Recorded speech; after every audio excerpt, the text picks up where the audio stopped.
What? I got a fancy new rig here. I got a whole sound shield and everything now. Yeah, stop moving it because I'm hearing only metal noises. I feel like I'm in a 737 MAX right now. Stop touching the bolts. Yeah, exactly. I think you'd think you'd be in a 200, but sadly, it doesn't exist anymore. Is it winter in? You've never been to Canada? In Canada, Right? Yeah. Technically, it is, but here in Vancouver, it's spring and the flowers are starting to blossom. We are the anomaly. you're very, very lucky because we just had like we get that every year, but like 1 week of false promise of spring here in London, and today started being like super shit again. Sorry, Paul, I went out, I was like, my God, I have to actually have 20 layers to being able to go out. Yeah, nothing to do with Canadian winters, but I guess we'll need this. I just want to tell you both good luck. We're all counting on you. Very much counting on us to try. So I did not again. Vinod is back as the winter in London. Exactly. Small thing for our audience. Really sorry. We were supposed to record something last month. Didn't happen. Alex couldn't make it. Didn't work out. So Vinod to the rescue. I was really wanting, 2025 to do an episode every 3 or 4 weeks. And if, I've put one and it's already like completely in the crapper. So pardon me, guys. So Vinod is back and with a promise because you guys know what he was about to embark on. Because last time you were here, Vinod, you told us about the great Asia trip. I don't know how you want to call it. If there's a title in your head that you were about to embark on. I know nothing about it. Besides, because I asked him before the recording, just the route, so I could have an idea where he's going with this today. But before we get there, the usual music for Good Night. Absolutely.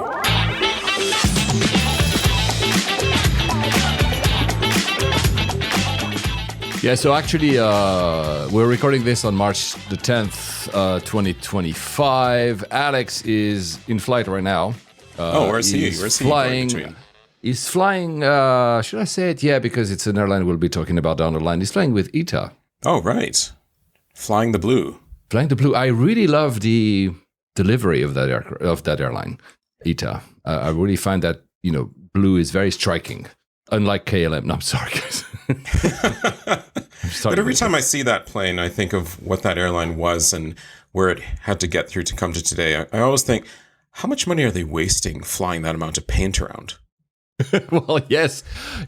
About where that airline was, they lost, right? Yeah, exactly. What was the nickname of Alitalia? Airplane landing in Torino. Right. Something with luggage not arriving or something. I remember that was an old acronym. Yeah, but they had a time of glory. I mean, they had all the tick mark aircraft that put you on the map. No, absolutely. And I mean, no place to make a joke because if you know my origin in Greece, Olympic Airways was also not a great airline. Yeah, that's true. But they were like these airlines that were, at some point around the era where we were born and before, they were amazing and great airlines, right? Both Olympic and Alitalia. I think I've seen actually on recent ITA liveries, I've seen a little Alitalia logo. So this thing is Lufthansa, because now basically Lufthansa owns them. Is Lufthansa wanting to reignite the Alitalia brand? Who knows? Interesting. Very subtle. I remember like when Cathay Pacific had that little tag at the back. I think it was a Swire Group. Yes, Swire Group. Absolutely. And you see that and you're like, there's more to this than that. It makes you wonder, but then you just board the plane and forget about it. Exactly. This is a conspiracy podcast.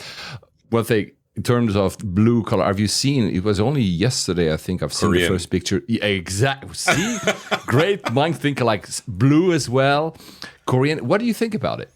I think it's nice. They were overdue, but then I was thinking, where does KLM have to say about this? It's very similar.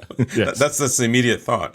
Look, I like it because I like design. I like the font they've used for Korean. However, compared to ITA, we just mentioned, I think there's something lacking. First of all, there should have been a little bit of red somewhere. Yes, yeah. That's the key highlight with them is that red, blue, right, somewhere in the tail. They lost, of course, a bit of the, that logo that sat next to the name of the airline that was very Korean. So there's no more logo. There's only says Korean. That's it. That's right. Which probably is what is going to be when they merge with Asiana. Yeah. There's also probably where they're going with that. No, I like it because, I live in the continent of Euro white, so it's nice to see something a bit different. But yeah, they should have had a little bit of tinge of red, maybe on the tail, maybe like the Swire group, like you just mentioned. Yeah. It's probably there. We just don't know it yet. It was kind of like when Lufthansa, took the yellow away. Oh yeah, I was sad. Yeah. I was like, that's kind of the thing, that yellow and the navy. I'm guessing. Yeah, they kept. Did they not keep like a square of yellow next to the door one? I think there's something.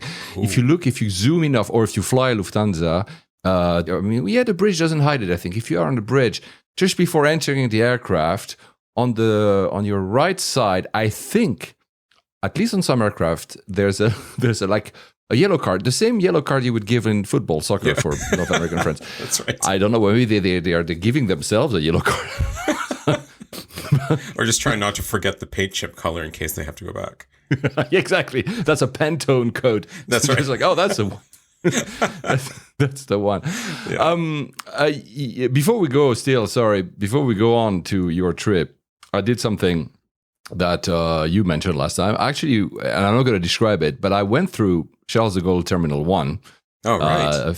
2 weeks ago, was it now? Twice, because it was a back and forth transfer there, even though actually I slept overnight. So, and I transferred from T2 to T1. So, yeah, you were right. I mean, of course you were right. We were discussing it. There's so many things that are so beautiful about that airport, that terminal specifically. Mm-hmm. And there's so many things that just don't work. It's terrible. It's just so terrible. But there was something about, I don't know if any of you guys has flown recently or in the past, because it hasn't changed that much. I'll come to that in a second. With Terminal 1 at Charles de Gaulle, it's as if they were trying to make it better, but then they stopped midway because there's these random bits of the airports that basically are cordoned off. And you're like, there's already like so many people. Why do you cordon off some places that are like basically no man's land? I don't know. What I saw, because you told us that last time, I saw that they indeed repainted a bit. So, these travelators. Everything is a travelator there. Because the never Jetsons bit, right? So not the Jetsons, not the one that go up and down. The one that go, the flats. Straight. Yeah, on the, basically for those who don't know, it's a circle. So we had a debate about that. There's a core of the circle where you basically do checking at the below levels and up. If you find the right elevator, because the elevators go to nowhere. Right. It's actually strange because the arrivals are above the departures, which is very weird for many airports. Anyway, and that's the core of that airport. And then they are, I think, on the level, there's 11 levels, but you actually really engage with level 1 to 4, I think. On level 3, I would say, 4, there are like these travelators that spike out towards the gates. Oh, the satellites, right. Yes. The satellites, yes. Yeah. And these travelators are straight. I mean, then they go down and back up, but they're straight. The walls had been repainted in white because it used to be like, ivory. Yellow because a lot of people have been smoking in that thing or something. It's a very 70s feel. So that looked nice. But some of the parts otherwise, the Jetsons, I cannot call them escalators because they're really travelators because they're, that bit you're on, it's plasticky, the belt, it seems like it's straight. So they are crossing travelators that go up or down depending on your direction of traffic. Yeah. The belt, so where you actually, this is why I cannot call them stairs, but it seems to be giving way. Sometimes I walk on it and I'm like, whoa, it's a bit wobbly. It's the thing about to fall, crash. I was like, did they not want to replace those? I don't know. Anyway, it was an interesting experiment. I still liked it, but yeah, I felt your frustration. I was thinking about you a lot during this. I was like, that doesn't make any sense here. What's going on? It's funny, after I described it to you last time, I came up with a bit of a realization as to what you could assimilate to. The whole terminal is built the same way that the oldest Citroen steering wheels were built. Oh, that's true. Where the middle doesn't move. This. Yes. Right? The silly middle doesn't move, and you're turning that ring around. So if anyone has never driven one of these before and they suddenly jump in, it really takes time to get used to. I remember the first time I drove one, it was like... Did you drive one? Yeah. And, you expect the whole... Well, I mean, now it has an airbag in the middle moving with you, but... of course, yeah. It's a stationary, and like this ring is moving. And so in the same way, Terminal 1, basically you just described. Yeah, but you're right. You're right. I never thought about this analogy. I really like the car you mentioned. I've never driven one, however. I've been in one, but I never driven one. The French have always been very good in their cars. Also, I coming up with wacky ideas. And wacky comprises both the very good and sometimes the utter bizarre. Exactly. To both ends of the spectrum. Which is why I respect them a lot, because they try stuff, right? So I'd rather have something that is not too boring. And so some of the current Citroens and Peugeot are actually very, very nice. Anyway, this is not a show about cars, guys, as you know. We had a comment from Matt Graham. So Matt Graham _AUS, I guess Australia. I guess, Matt, you're based in Australia or from Australia. Maybe that's Austria, actually. Why do I say? Anyway, he said, interesting discussion about de-icing. This is why I'm mentioning this to you, Vinod. I've also flown out of Astana a few times. You remember my story? During the winter, usually in the excellent Air Astana. But one time, I took Scat Air. Have you ever flown Scat Air? No. Well, let me finish this sentence. You will never fly them. And that airline did not de-ice before takeoff, despite the temperatures being below 20 degrees Celsius. That's about -5 Fahrenheit. And an obvious layer of ice having formed on the wings. I thought maybe I was missing something, so I asked a few pilots and engineers afterwards, and they were all shocked. And he finishes by saying, I won't fly Scat Air again for that reason. Yeah, of course. Well, Matt, we fully agree with you. I'll probably avoid that next time I'm in Kazakhstan. No kidding. Although, now that I think back, there have been a couple flights where the pilot opted not to de-ice, but that would have been like cold, beautiful, clear day. There's no precipitation. It's just a dry wing. And you're in Canada, so you're used to it. You're like, come on, this is nothing. Exactly. Yeah. But mind you, once the fuel goes in, then you have condensation, and then that's it. You have to de-ice. So, Scat Air. Okay, good to know. Yeah. So thanks, Matt. Again, this was, I guess, because I did a transcript. This was probably on Instagram. I don't track all your comments, guys. I'm really sorry. You can still, because my friend here, Vinod, is the king of Spotify for this podcast. So you can comment now on Spotify, as you know. So I'll give a shout out, a random one on CNITA, SEANITA 123 on Spotify, which said, maybe it's just she, I don't know. Just discovered the podcast, really enjoying conversations and travel. So thank you. See, you can do that as well if you want. Lovely. Please, guys, keep it nice to Vinod if you want to. If you want to comment. Keep that 999% uptake. And one shout out. You might do. I don't know if because you're on the other side of the pond, even further than actually the pond. There's an entire continent between the pond and us. Shout out to Nev. Is one of the hosts of a podcast called Plain Talking UK. It's a very popular podcast here in the UK. Not only, I mean, of course, they broadcast like us everywhere. I've been on it like 2 or 3 times. Great podcast. And he just retired. He just retired. He's the biggest BA fan. So every time I criticize something about BA on this podcast, which happens a lot, to be fair, I think of him like watching over me like, Paul. And I'm like, oh my God. So Nev retired his last flight as someone working, because he will keep flying with BA, obviously. I think it was from Barcelona. And he's been gold forever. Right moment to retire, because now that goal is basically unattainable. Like, just hang on to it. Do not let that go. Exactly. And he flew 1A as well. So man of taste for 1A, Nev, not for BA. No, oh my God, see, I'm just bashing BA right here. So shout out to you, Nev. May you have a great retirement, and looking forward to more of your podcast with your fellow hosts on PT UK, Plain Talking UK. So let's go to my friend Vinod, because that's where did you what did I do? How did you go? Quickly before I launch into that, I also have a little correction to update. I think in the last experience that I recorded with you, I mentioned that I went to the museum, Le Bourget. Le Bourget, yes. Right? And I was going on about A380 number 1 was sitting there. And it wasn't? It was not, or it is not. It's number 4. Fact checking live. Yeah, I fact checked that. I was like, did I just say something wrong? It's actually number 4 that was there. And from what I can find, 1 is still active. What? Really? As a test bed. Yeah. Like as a test bed. I was like, yeah. Maybe that's the airline. Maybe that's the aircraft that Global Airlines is actually bought. Have you heard about Global Airlines? They want to. I mean, whatever. But they do a BA status match. If you're interested on making a status on an airline that doesn't really exist yet, but you can still do it. So that's the thing. You got to do that before. So number 4. So do you know if there's the 2 others? Have you checked or not? No. I think number 2 I didn't want to put you on the spot. I'm just no. Yeah.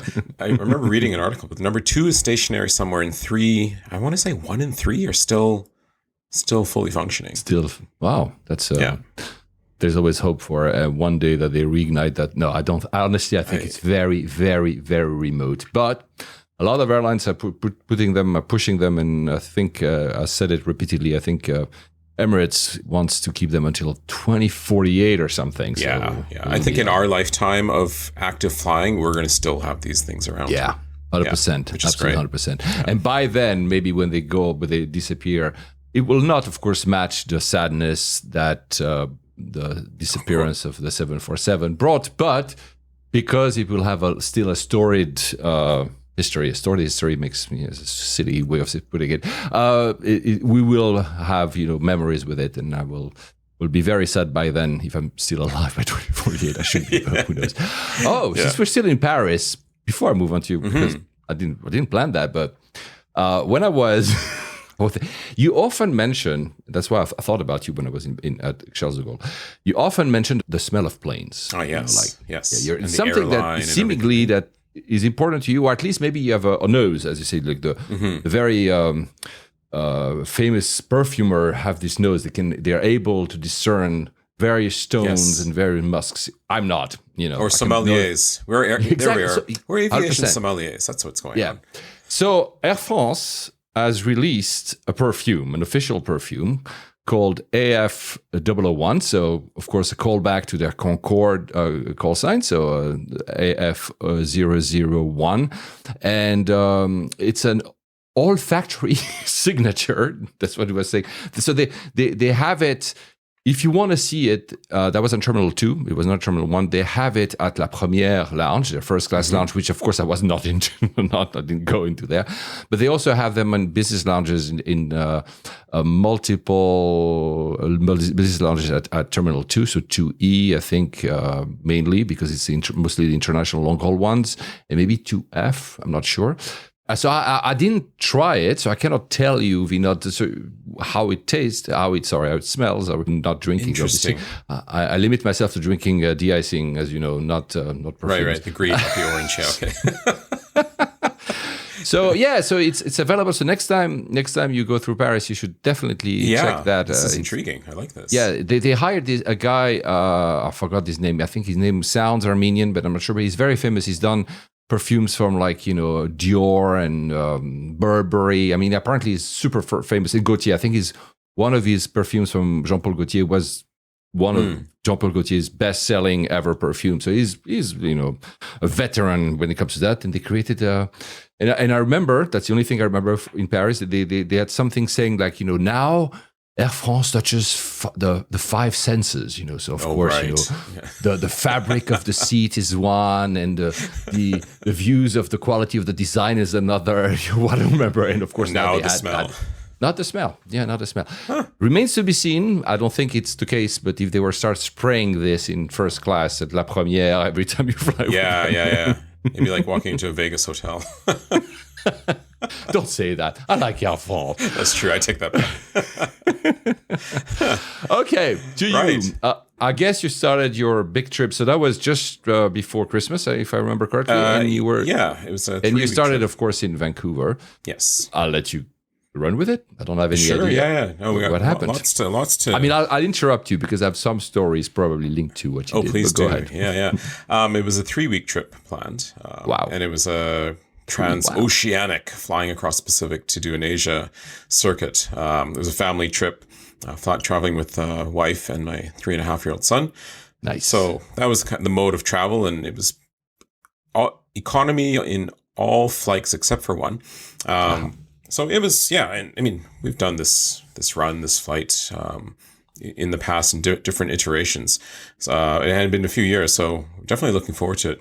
And as anyone knows, if Singapore Airlines flies to a certain airport, that puts it on the map. Or at least, of course. Let me backtrack that. Back in the day, Oh. when Singapore Airlines held that upper spot for so long, and everyone was trying to vie for that. I mean, now it's fiercely competitive up there. And I would still favor Singapore Airlines every time I can, but it's very expensive. I don't know from where we are, but from here, from London, they're not competitive. They're competitive in terms of what they offer. This is what you pay more. But if you're a bit price sensitive, you're like, dreamy, but no. Yeah, exactly. So they used to fly to Vancouver in the 90s into the 2000s, and then the Asian economic crisis stopped that route. Oh yeah, of course. Right. So, and this wasn't, aircraft had to still stop and do a refuels or a tech stop somewhere. This is before the days of the Dreamliner. And then since then, there was no Singapore Airlines flying to Vancouver. And then I think two, maybe 3 years ago, suddenly they came back, and they were doing this multi-stop with Seattle. And this is when they had the A350. It was Seattle. Singapore, Vancouver, Seattle. Oh, okay. Turn around, come back to Vancouver again, and then out. Okay. So it wasn't a triangle where you do a double stop, but it was like a checkmark kind of system. Yeah. They were using the A350 at the time. So they were running it, and they didn't do it daily. It was like 3 times a week and whatnot. Okay. But it was going, and then it vanished again. And no one knows why. And then we found out the reason why, because Air Canada marched in and put on, which is, I believe, their longest route still, the Vancouver-Singapore direct nonstop. Oh, they do one. Okay. Yeah. And I didn't even know that was even possible, because with what they had. And then I was like, oh, right, the Dreamliner can do this. The clock time. Then nobody ever checked. They departed, but they tell you, yeah, go ahead. Yeah, Planes never arrived. Yeah. Oh, okay. Because Air Canada, for the longest time, their longest route was the Vancouver-Sydney. Yeah. They used the 777-200 LR, big fuel tanks, and that was like the thing.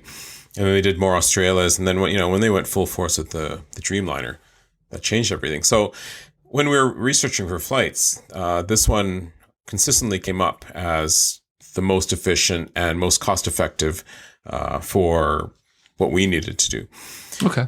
Which, as cost-effective with Singapore Airline is not something I hear often. But it was Air Canada. Air Canada. Oh, sorry. Yeah. No. Really? Yeah. And when we were booking it, we were like, oh man, with, as an adult or as 2 adults, as a couple, fine, we can sit and endure it. But when you have a toddler, that changes the whole mindset, the whole game. And I was trying everything to break it up and go through another city and do a transit. And somehow in the end, it all just came back to this. So I said, okay, fine, we're going to do it. And the thing, I think I had a clock time of 16:48. Wow, that's long, huh? Yeah, it was quite a long, which, I mean, there's flights that are longer than that, but... Yeah, of course, but it's long. Yeah. At some point, I'm sure you have done those. I've done one that is slightly longer, more than one, actually. At some point between, let's say, 15 and 17 hours, you're like, whatever. It's all the same. Land somewhere now. Yeah, exactly. Yeah. So we picked this one, and we said, okay, we'll do it in premium economy. Nice. So, Air Canada has a pretty decent premium economy cabin. It's a 232, nice wide seats and all this kind of stuff, and big recline. And they up the service a bit. I think what you do is you get the business class meal on an economy tray or something. It's kind of a strange hybrid. It's strange, but it's interesting though, because premium economy really varies. There's no standard for what there is premium no standard economy means. Yeah. Some of them are very close to what a business is. Of course, not the seat as wide, but maybe like a seat that used to be a business seat 25 years ago or something. Yeah. Angle. Some others is like really economy plus. Like you have 1 inch more and the same food is in the back. And by the way, the toilets you have go to the very back as well. So there's a curtain in front of you. Yeah. Yeah. There's really like a bit of everything. I've heard, parenthesis, that the Saudis with the Riyadh Air, another blue livery that looks like really like, although we have not seen aircrafts yet. I think one in Everett, but I'm not sure. They are planning a premium economy to be very, very close to business, which is what most people want when they think about premium, but actually it's not what you often get. So I'm very happy that an airline would actually give you the meal of business class. It's nice. Yeah. And you could even go on and do sort of book the cook the way Singapore Airlines does, but it's not really book the cook. It's just you have two choices, which is the one you're taking. To speed up service, or at least that you will get that choice. Yeah. I mean, it's not a very big cabin, but anyway. So yeah, that we were set, and we were all mentally geared up for it. So, departure out of Vancouver is pretty straightforward. It's one of the nicer airports, very efficient. This flight leaves at night, a red-eye departure, like 23 hours, 15, something like that. So everyone's kind of in night mode. And anyone with a child is getting them to madly run around the airport 80 times to wear them out. So we did all that, had the pajamas and everything. And it was a RAM capacity full flight, which shocked me. And, in the days leading up, I was monitoring the flight. Of course. Obviously using, yes, checking the stats, did anything cancel, what's the actual flying time. And then I also, one of my good friends is a pilot with Air Canada. I said, how can this plane go that far? He said, the secret is they don't put any cargo on that thing. Oh, there you go. Okay, yeah, so it's lighter. or at least Air Canada, obviously the thing can take it. But yes, that's how they can maximize the revenue in the passenger cabin. And yeah, this thing was, it may have been oversold because I was, geeking out. I'm looking at the Air Canada app, seeing who's on standby, what's the upgrade status, even though it doesn't apply to me. I'm just curious because I don't know, just useless information for me to know. It's a great way to spend time at the gate, though. Yeah. And general statement, and I think Alex has said this before when he talked about Air Canada a number of episodes ago, it was fine. And that's it. It was just fine. It wasn't earth-shatteringly amazing, but it wasn't bad. For the price you paid, was it okay then? Absolutely. Yeah, that's, but also... In premium economy, though. Yeah. I mean, the economy experience, who knows what that would have been like. But so the first thing that happened is you get on and everyone's in. And when you're going into a long flight, you're mentally more chill. You're like, I have lots of time to get my stuff. I have lots of time to pull that book I want to read.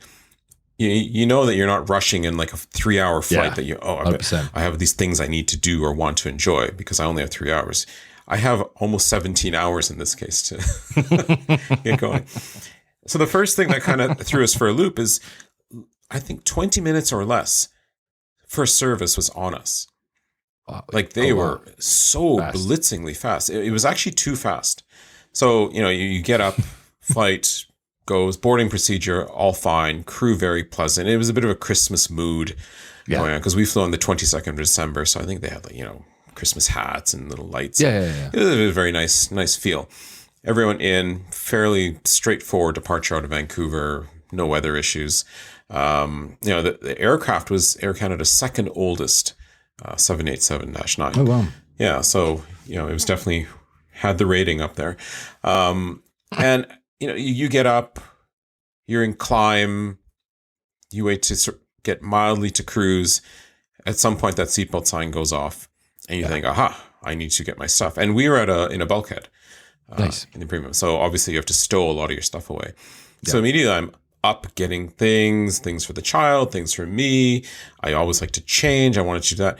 And they were literally chasing us down with the meal service. We had nothing ready. We're trying to get settled, and the food's on our lap. I'm like, was it not the case that because you said it was a late evening flight? Was it not the case that they just wanted? I think the crew intended for that to happen.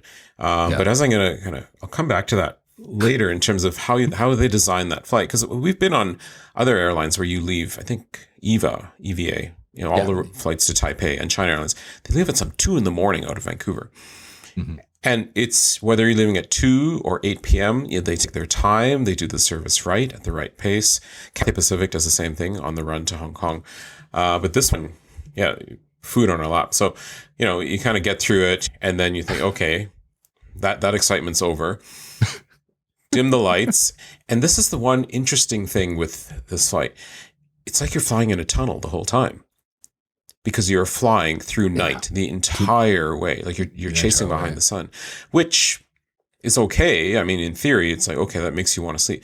But what kind of changes your mind is there's no shift in the scene. Yeah. It's always the same. Like when you fly transatlantic from North America over to Europe, you fly across, and at some point, someone's going to crack that window shade, and like, boom, there's that ray of sunshine, and you know that the end is near, or maybe it's like, oh, okay, maybe I'm going to stop my sleep cycle and read the book, or whatever it is you do. But your mind kind of goes in a different Shifts, pace. Yeah. This one, it was just black, dark. But there's nothing. Maybe that's the intent.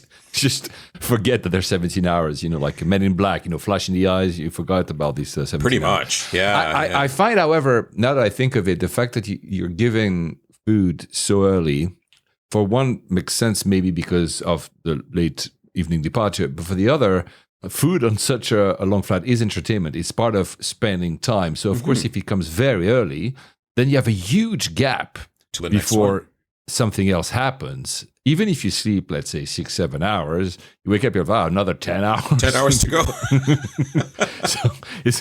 So yeah, that's a downside of it. Did they not, because some airlines do that, did they not play a little bit with the mood lighting, like going not fully dark, but going like, you put like these hues of blue, a bit like what's behind me, like darker and darker and darker. And then in the morning, they play with reddish, yellowish, like very low for the first hour, and then a bit, because that would maybe they don't care, by the way. I'm not saying that against Air Canada in particular. I'm saying some airlines are like, switch on, switch off, that's it. This is a bit more of a switch on, switch off. And again, this is, I think, the crew and how they want to run it, how the person wants to run the flight. Yeah, this is a bit more switch on, switch off. Towards the end, they kind of did the gradual to kind of bring everybody up to mood. Did they lock the window shades because they're electronic? Did they lock them? Well, we're in the middle bank, so. But plus, anyway, it's the middle of the night, so even if even if it was on, like, if the Dreamliner windows are open. Paul's most stupid comment of the podcast, of course, tint or no tint, it's dark outside. Sorry. What else? The bathroom closest to us, the hand washing water was broken. Wow. So that got interesting because, sanitary wipes kept, showing up and people were getting tired of it. After a while, I think after 10 hours, the plane just starts to get a bit grungy. And it's not the fault of the airline. It's not the fault of the crew. It's not like they're there with a cleaning crew hidden in the belly. Yeah. It's just the way it is. It's just long. Just long. I think you cannot avoid it on such long flights. Yeah. Maybe if you're in first class, I mean, Air Canada doesn't have a first class, but maybe like even that, people get bored and I think it's just part of just long flying. Yeah. I mean, the Air Canada's IFE system is excellent. Like for the amount of content on there, it's quite good, and the system works well. And they had a small snack meal mid-flight, which is basically a cold sandwich, and then this classic breakfast service that would show up, closer to landing. Yeah. So all in all, again, it was fine. That's an Alex trademark. Yeah. And the one thing I was hoping, and they didn't really do, which is why it only remains as fine. They didn't adjust anything on this ultra long flight that's different than all the other flying they do. Like the service I was provided on this flight was the exact same as, me taking a flight from Vancouver to Toronto across the country, a 4 and a 5 hour run. It's the exact same. Nothing has changed. It's just the flight time's longer. You look at the Qantas and the Singapore Airlines doing this ultra long, they've redesigned the entire experience. That's true. Because of that length, and whether it means different food, more food, different type of service, other things in the plane, I don't know. But was there not even like a galley we can go and pick up like nuts or something? Or yeah, there was. But after staring at the same 4 types of snacks, you get bored of that too. No, it's true. Right? It's entirely true what you're saying. Honestly. Yeah, you walk around the plane, can only do so many laps. So again, this is it's par for the course with such a long flight. Par for the course, yeah. But it got us there. It got us there safe. We hit some some good turbulence along the way here and there, but it was fine. And it's funny when you come in landing after a flight that long. You're just sitting and thinking, wow, I wonder how empty the fuel tanks really are right now. Wow. Yeah, they must be, yeah. Yeah. So, yeah, into Singapore. Oh, Changi. Oh, I know. always I loved know. Changi. So, I haven't been since the pandemic. I'm planning to go either probably this year, but has it changed in any way? I've heard the terminals on the land side, the refurbished Terminal 3 and 1. If Oh, I'm yeah. they added, they beautified them, because not as if they were bad before, but they took the opportunity of the pandemic to beautify them, to add some more fancy screens and what Changi does. Great airport. That's what they do. Yeah. Yeah, so that's a trademark. Airside is fairly the same as yeah. one would know. Like the shops are changed. The shops are maybe different near that.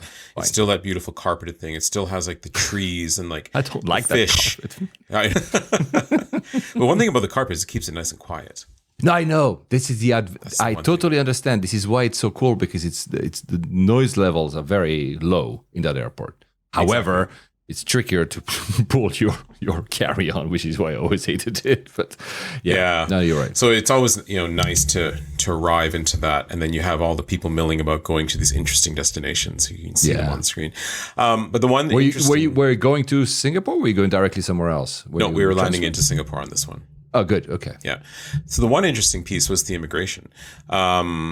So they ask you to pre-fill out a customs type form online up to 3 days out. So as long as you know that, you get that done. Very simple web type form. Yeah. And if you had no clue about this, you can still do. Yeah, you arrive into the pre-desk section, like where everyone would queue, and there's a big wall telling you what to do and what you're supposed to do. We had done that. Fine. It's all e-gates now. Oh, wow. So I thought, okay, well, this is... Oh, wow. What do we do? Because we have a 3.5-year-old. He's not going to go into an e-gate alone. He's not going to know what to do. Oh, yeah. Of course I do. And then obviously it says, anyone with children under, I believe it's 6 years old, go to this side. And I'm staring at it. I'm like, but it's still an e-gate. What do you want me to do here? So we toddle on up, and it's kind of counterintuitive because there's the same screen is there and all this thing, but it says welcome, and it says it starts telling you to manually pull up your info. Right, so scan your passports, but you do it as a group, as a family. What? Yeah. Okay. So you scan one. In this case, we were 3. 1, 2, 3, and then the clear glass thing opens, and then you all go in. Okay. And then it closes, and then you're literally cattle herded. You're trapped by the plexiglass. in a SAS. Yeah, you're like like you're not in Singapore yet, but not outside of Singapore. You're like in a no man's land here. Literally no man's land. Yeah. Deciding of your fate now. Yeah. So then once you're in, an agent comes running up with an iPad. Oh, I see. On the other side, like on the Singapore side. Oh, wow. And then they say, okay, you need to take a picture in the thing. And then it goes by name. And then when for the child, you hold them up and then you do it. So they're there with an iPad. The funny thing is, the agent we had is kind of giggling. She's like, oh, so sorry, because I think the Wi-Fi was a bit off. She had to go left, go right, go upside down, come back. She's like, oh, okay, it's working now. So they're sort of doing the desk job, but purely on an iPad now. That's interesting. Like the whole, the platform of a desk is what? 3 meters square? Yeah, it's not whatever, depending on country. Yeah, exactly. It's not that big, but so now they're using the whole square footage of a e-gate, and then you have a person with an iPad. Just sort of, it just seemed a bit. Yeah, for that bit, I'm guessing for the rest, all the other gates that used to be manned in booth, I guess it is added gates, hence throughput, because there's probably more gates. Because I remember pretty starkly. I mean, I've done it so many times at Singapore arrival, and you have all these booths, and I can see the layout. Sorry, guys, if you haven't, but basically I can see if you remove those and put like a series of e-gates, you can have more queues basically than you would have before, a lot. Probably. Yeah, there must have been easily 12. Wow. 12 That's good lanes that you could go through. So the last time I went was in 2019. Last time I went, they already had some, I'm sure you'll maybe touch upon that, but they already had some of that going out. You could simply swipe your passport to do exit immigration. You didn't have any interaction, but not on that Yeah, well, I guess it's the future of airports. I've seen it. I mean, we've all seen it. If you travel, guys, I'm sure if you listen to this podcast, maybe you travel vicariously through our stories, but more and more of the airports have e-gates. They're open to more and more passports. Was it Dubai had like plenty now, and you used to have to register and all that stuff. Now you just go. I mean, I'll tell the story another time because, of course, this one didn't work. That's the only thing. I'm sure in Singapore doing Singaporean things, it always works super well because it's thoroughly tested. In some other countries, there's maybe sometimes a downside, but yeah, it's the future. Yeah. Have to. Yeah. Exactly. But that's interesting that they would actually remove a booth and have families wait for someone to show up with an iPad. Yeah. And the one thing I was sort of hoping for, sometimes when you go into the manual lane, is the chance to get an actual stamp in the passport, which is another thing that's slowly diminishing. Disappearing, yeah. So I asked, the agent with the iPad, said, is there any way we can get a stamp? And she literally laughed as if I was asking the most hilarious question. She's like, ha, not since 20 whatever. I'm like, sorry, I asked. Since like the 1965. What's wrong with you? Exactly. In which century are you? Yeah. So that was out. Good. And then into the baggage claim, and there's the duty free integrated there, so everyone's like milling about and doing that thing. And what I love about Changi is the only thing separating you at baggage claim from the public is a lot of glass and glass sliding doors, so you can see. If you're meeting someone, or you can do the wave or indicate I'm here, you can see I'm getting my bag. Like, no need to panic. But they also have this very sleuthy, I guess it's a customs X-ray, which is very common in the Asian countries, like the big X-ray machines. So I was heading towards it, and I think, I don't know, maybe because we were with a child, we just got waved around it. They're like, no, just go. And not everyone passes through them, right? It's a selective process, I think. Yeah, it must have been. I was I must have told the story once on this podcast because it was a long time ago. The story happened before the existence of this podcast, I want to say, but I'm not entirely sure. I arrived, like you, similar story, and I got selected to get for my luggage post delivery on the baggage claim to be X-rayed by one of these massive machines. And I always remember the officer, the custom officer, telling me, "You have illegal material with you." And I think it's one of the times when my heart sank the most, because obviously you think Singapore, illegal material, I'm like, God, did somebody put drugs in my You're suitcase? Done. Basically, I'm dead because, like this death penalty for drugs. Guys, I don't do drugs. However, I used to be a smoker, and I had a carton of cigarettes that I had just bought in, where was I just before? Probably in Southeast Asia. So cheap cigarettes, basically, right? Right. and I was like, as soon as he said, he probably said cigarettes 15 seconds after ever telling me I have illegal material, but the 15 seconds felt to me like a lifetime or something. I must have died and resuscitated in that instant because I was really like, my God, I'm very Swiss for that, authority when they tell me like, what did I do wrong? And the funny bit is the reason I'm telling you the story is that I'm like, okay, well, discard them and throw them away, whatever, it doesn't matter. And they says, but do you want to keep them for when you come back? I'm like, what do you mean? So they had a system, I don't know if it still exists, and I'm not a smoker anymore, so I don't want to apply it anymore, but it would keep the carton at customs for a fee of $2 Singapore, so very cheap. As long as I wanted. For me, I was staying 6 days or 5 days in Singapore, and when I came back to the airport 5 days later, let's say, I went to the custom officer, there was a desk, and I gave the reference number, and they gave me back my carton of cigarettes. They didn't destroy it. They kept it for me. They just didn't want it to enter the country for custom purposes, obviously. And I was like, what? That's white glove service. I was expect in any of the other countries I had ever been in, and that's kind of story almost never happened to me, they would probably just discard them, right? Yeah, and then burn them or something. And you had to pay a fine too. And I would have to pay a fine, yeah. So they were very, so it went from like, I'm going to enjoy a death penalty to, well, thank you. Wow, I was really impressed. So yeah, it's funny you mentioned the leaving behind. They just remind me of something else I totally forgot about. So my brother picked me up driving into Singapore, and on the way he's like, "Oh, right, I forgot to pick up the bottle I left behind." I'm like, "What are you talking about?"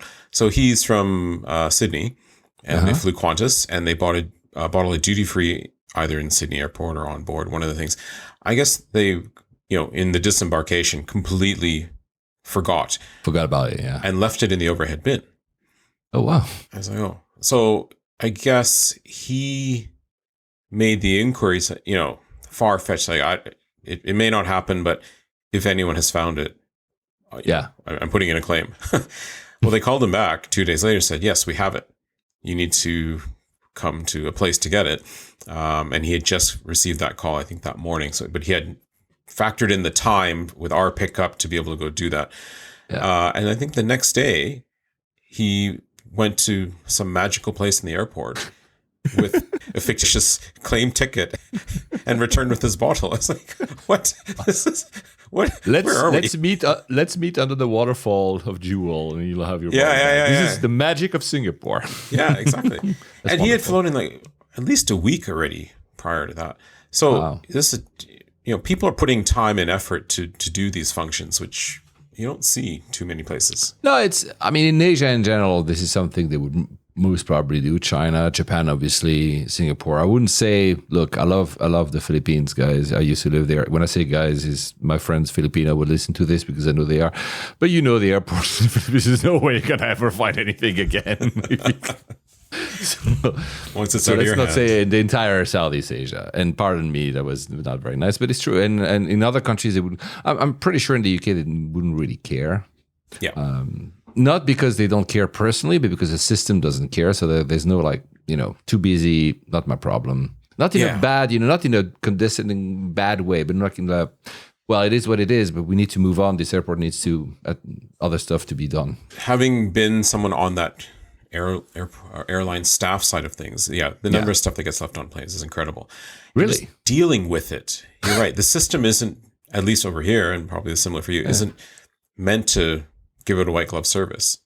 Did you just say that a lot of people forget stuff in airplanes? Oh, it's incredible. Really? It's usually not good stuff. It's stuff.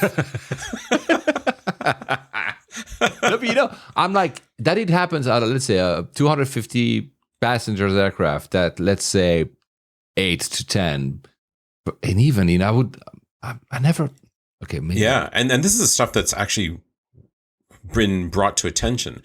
The amount of stuff that the groomers, will strip out of a plane, just leftover things. That's its own category. So. Wow. Anyway, wow. Anyways, wow. Right. So yes, Singapore was great. Singapore is always wonderful. Yeah, it's nice place. Yeah. Yeah, we did a family reunion there and had a wonderful time. A lot of big eating. The food. It's just, of course, it's always so nice. And the air conditioning is always on and strong, which is ever so important. So then getting back onto the travel part, our next destination was Kuala Lumpur. Did you spend some time at the Jewel at least? Or we're going to come back to that. Oh, okay. Yeah. So when deciding how to go to Kuala Lumpur, there's a number of ways to do it. Obviously, you can drive if you're if you have a car. They also have these beautiful luxury buses, with the business class seat type of thing.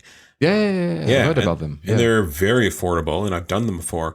It's a bit longer. I think it's like 4 to 5 hours or something like that. Yeah, probably. Which, when you think about your airport experience, leaving your house or hotel. Yeah, the full journey thing. Yeah, point to point, it ends up being the same with these types of things. But the one thing people said is, well, A, you have a child, so that's one thing.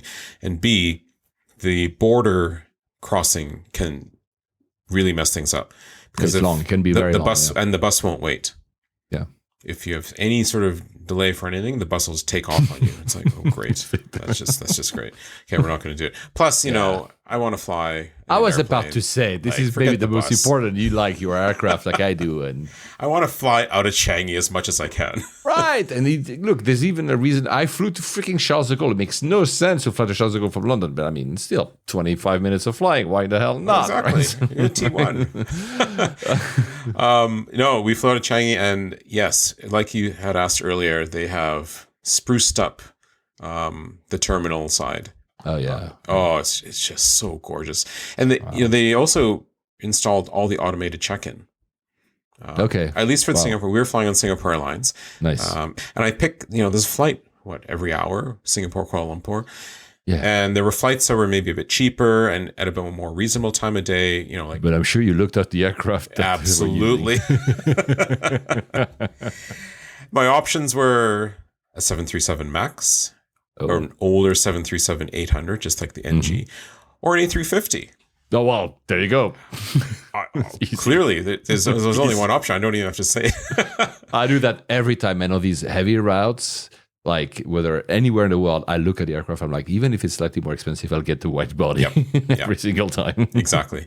Now, the time of day was a bit early. So we had a bit of a cracking wake up from the hotel and the departure and all that stuff. But, it was worth it in the end. It's just so nice. You just go, the systems that they've developed and the efficiency. And, a lot of airlines, a lot of airports have nice infrastructure to do this. But the one thing that Singapore, and I'm not sure if it's specifically Singapore Airlines that is doing this or if all have done it, is the availability of staff when the system's not wanting to cooperate because of whatever is happening. And it was all very nice. And other airlines have staff milling about and, people are grabbing them like, when you're at a supermarket, your grapes aren't being weighed. You're just hoping for someone to come help you. Yeah. But in this case, the staff are redirecting anyone with a problem to specific spots. Your problem with baggage or you haven't paid, you have to go to this one. If it's this, you go to here. So very proactive, amazing. Like very, very. That's a great way doesn't to clog up. Then people are not waiting behind someone with yourself waiting for someone to help them. Yes, exactly. So no I've not seen that a lot in my recent experiences in the Middle East, in the US, or North America. I mean, and in Europe, obviously, there's always like if you go to an automated, something is wrong, people are just waiting. Yep. There's staff, but just not enough to deal with all the issues. Yeah, exactly. Yeah. So when you depart Changi, you go through immigration first. That's the first thing you do. Yep. And same exact thing like I told you. Yeah. Those were parts at least because I use them. That's why. Never on the way in, but on the way out. So at least parts, I cannot say all, but were already in place 6 years ago because I remember using them and I was already like, whoa, nice. Yeah. I like it. So we had the same experience as a family. We had to go into the pen, all three. The person comes running with the iPad. All this is, and because it wasn't new, like, okay, here's what we do, and it was fine. Now you're blasé. You know about it, yeah. Of course. I've done it a million times already. One thing Changi is great for is kids. There's playgrounds. There's space to move. That's nice. Maybe because of the carpet, you don't hear the screaming as much. I don't know. Like.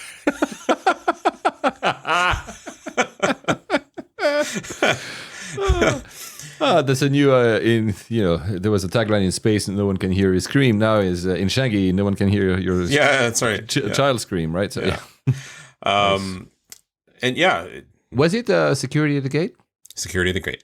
Yeah, this is something I understand why they do it because it also makes business sense. Yeah, but I don't like it. Neither do I, because that's an extra piece of time that you don't know control. Yeah, right. You don't own. You have no agency. If you want to, I mean, maybe that was your case on this trip. But if you have foreign, especially when you have access to a lounge, like, should I go now? Can I enjoy another coffee? No, should I go? Can I push the limit or not? I don't know. Exactly. Right. When you're already inside the secure area, you forget about it. So yeah. Anyway, yeah. But I understand I understand why they do it, and it makes business sense. So good. Yeah. Okay. Boarding procedure, everything, all that stuff was very normal. No issues. The security was friendly. It was fine. The boarding, they did pre-boarding. They did it all tick-tock perfect. The flight was not full on this one, maybe 3/4 full. And just the minute you step on a Singapore Airlines flight, the flight crew and the beauty and the look that they all have, and, escorting you to your seat. And even just like the way the hand gestures are, it's like welcoming you in. It was just so nice. Yeah, it's one of my favorite crew in the world. Yeah. I mentioned the last time with Alex in the 10-year episode, I've had some times that were not as fantastic, let's say, but overall, I think it's my favorite. They're always kind and professional and smiling. It's really nice. I like it. Yeah. So the flight is very short between Singapore and Kuala Lumpur, which is like 40 minutes or something like that. So in the previous recording we did, you may recall I mentioned that we have a little logbook for our son. Yes. The pilot fills out. So in my mind, I'm thinking, this is not a 17-hour flight where I can send the book and forget about it for a long time. I got to be on this thing if I want to even get the pilot to do anything. I'm gonna hound the pilot, please. Yeah. So before takeoff, I already, got one of the crew, said, "Hey, we have the book. I know it's a short flight. Please do what you can. We will wait. We will, whatever you want." Yeah, no problem. She came back 3 times with an update. It was amazing. Wow. In the middle of this very short flight that they had to do a full service. Holy cow. Wow. First update is like, it's been received. He has it. Okay. Second update's like, this is what we're going to do. Basically, and she essentially told us we had to wait for everyone to get off because she wouldn't have time to run it, fighting fish down the aisle. I was like, oh, okay. Yeah. And the third update was, it's been completed. Now we're going to execute the plan. I love it. It was so good. I love it. I love it. It's fantastic. Yeah. It looks like one of these updates you get, when you do ordering and you're like, your ordering is being prepared. Like a McDonald's. And then, your order is ready. Oh, the numbers moved on the other screen. Exactly. That's amazing, though. Wow. Yeah. Impressive. That's very cool. So they ran through service quick. And I mean, not there's much to say about service, but there was one thing interesting is I noticed some people were getting tiny sandwichy cookie thing and others were not. I'm like, are that many people saying yes and no? No. You would only get the food if you asked and wanted it, which, having been a crew member, that makes things go really fast. But when do you ask? At which point? During booking? That one time? No, when they're coming down. The first time. Yeah. I see. That's smart. I think they've gauged because it was an early morning flight. They're like, they know people don't want to be forced to eat or take, and they're going to waste 18 seconds dealing with it. If someone's awake and active and says, I would like a cookie, then they will give it. That's a great way to do it. Agreed. Yeah, which was good. And as you just said, I was talking over you, but he said, if you're a crew, also makes your job easier of not having to deliver everyone, even though those who are basically asleep. Yeah. Yeah, exactly. And the other great thing is the announcements from the pilot. And I have a feeling they have a standard that they maintain on this. Clear, concise, perfect information, interesting information. So we land into Kuala Lumpur International Airport. So just parenthesis here. I'm not going to stop you now. I'm going to give my opinion about Kuala Lumpur International once you tell your part of your story. It's an airport, and it's going to be the airport, the name of this show. I've been wanting to do for like 7 or 8 years because. And so I'm very curious to hear about what you think. Though I have a hunch we might be on the same line here. On the same track. Because I'm shutting up now. Go on. Tell me about Kuala Lumpur International. It was not your first time, or was it your first time? First, maybe for context. It was not my first time. So for those that don't know, I was born in Malaysia, and growing up, it was the original airport was called Subang. Subang, yeah. Which is it was closer to the city, closer to KL, closer. And it was also, I think, landlocked, which is why I think they opened in 97, 8, 9. They opened this new one. Something like and I remember 35 years ago, basically. Yeah. When they opened this new one, it was supposed to be the new gateway to Asia. Yeah, the Malaysian government said, nope, this is it. Changi, move over. We're taking over. I remember that. They built this mammoth of an airport. Yeah. Then compared to the mammoths that exist now, it's you can't. Yeah, exactly. Let's put it in context as well. Yeah. Yeah. When you look at back then, I think when they opened, they only had Terminal 1. I mean, they're now called Terminal 1. For a long time, they were KLIA1 and KLIA2. Now they're called actual Terminal 1 and Terminal 2. I think it was rebranded last year or something. Terminal 1, which is with that satellite thing. I'm sure you're going to talk about it. Oh, yes. But because me too. But yeah, you're right. We're old enough to remember, sorry, young fellas who are listening to this podcast, that it was a big announcement. Like even me living in, I was living in Europe. We heard about it. It was really the big airport. They were going full on and everybody was super impressed. And it was an impressive airport when it opened, right? I'm not going to say the end of my sentence because I'll say it later. The last time I was there would have been the 2010s, 2011, something like this. I remember flying in and looking at all these ghost jet bridges. Not a single plane, not like just empty terminals. I thought, oh, okay, well, the economic crisis was not that far behind. Okay, whatever. It didn't really. I think it was 97 was the first one, the Asian crisis they call, and then which is about when the airport opened, and then 2008 was the big one. Yeah. So flying in there in 2010 or something. Like, well, that was only 2 years ago. Fine. Yeah, maybe. So no, it hasn't changed. You land on a runway that feels like, Amsterdam, where you're on, was it the Powderbaan, where you're like way out. Yeah. In a field, and you're taxiing. Eventually you show up and there's this sporadic planes at sporadic gates. I'm like, well, Singapore Airlines must have a standard here. So you pull up to the gate, fine. And I'm following the procedure to get this book that we're talking about. So wait till the end, disembark, she gets it to us, fantastic, wonderful, lovely. Stepping out of the Singapore Airlines world. And you up the jet bridge into the terminal, and I'm looking for the signs, the obvious signs, which is baggage and immigration, because we are terminating and arriving. And we start walking. I'm sorry, I'm laughing because I've done that airport many times and I know what you're talking about. It says, go left. Okay, so we turn left. I mean, I think we're at the end of the pier. I'm like, okay, fine. We're going to go to a central spot and go into what I've said before, like bowels of airport, and take escalators and whatnot. The busy part of where everybody congregates or something. Yeah. Well, probably halfway down this walk, I lose all signs of any signage that say baggage immigration. What's happening here? So we get to like this sort of middle, that round rotunda area where you expect, and it's busy. I literally do a 360. I'm like, where's the sign now?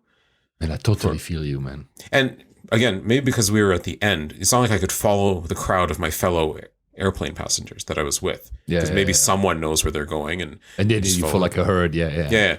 Nothing. Finally, I find a small one, the size of an A4 paper, on the side. I'm like, oh, there's signs of life. Okay, follow. And essentially what it did is it U-turned us and took us down the other side of the glass wall of the previous quarter that we were on. This is an escape room. This is not an airport. Exactly. So we end up, I'm literally staring at the gate in the jet bridge of the one that we just arrived from through a glass window. I'm like, where am I? I feel like I'm going to the end of the pier again. This doesn't make any sense, but I'm following the sign. And then on the other side, there's this dark, dark glass. I'm like, what is there? And you see what kind of looks like a train. I know this. I know what you're going to say now. Yeah.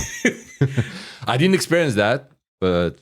And then you start staring carefully, you see how much dust is on it. Yeah, exactly. It's just sitting there. Like, okay, well, this is interesting. And you come around the corner and there's this beautiful, like, welcome to Malaysia sign thing. I'm like, oh, maybe we should do the tourist thing. We'll get one later. I wish I had stopped, because there was no sign ever to show up again later. Short on the sign. Oh my God. So we descend one level down, and we're obviously going to take a bus. I was about to, because I know the situation of the train. Yeah. So there's a train. There used to be a train. It used to work, train. Right? Yeah. It used to work. No, I've taken many times. And I think it shut down 3 years ago. And he hasn't opened back since. No. Yeah. So I'm not preempting what I'm going to say later. There must have been something happen here. Maybe either incompetence. I'm so sorry. So they didn't plan ahead that the train at some point needed replacing and did do, the tender to acquire a new train, right. Or maybe something, like it happens, bad luck, like something happened that it became unsuitable for passengers or even unsafe, and they had to shut it down. But I was wondering, how do you go to the airport? Because that bit where Vinod has landed, so there's a main Terminal 1, which is usual airport, big blob, and there's a satellite, if you want. Of one, right? Of one, which exists in the apron, on the tarmac. That's and right. To go from there to back to the main terminal, you have to use a train. And I had so I was bus, man. Oh, so you go down. I mean, the queuing is all very efficient.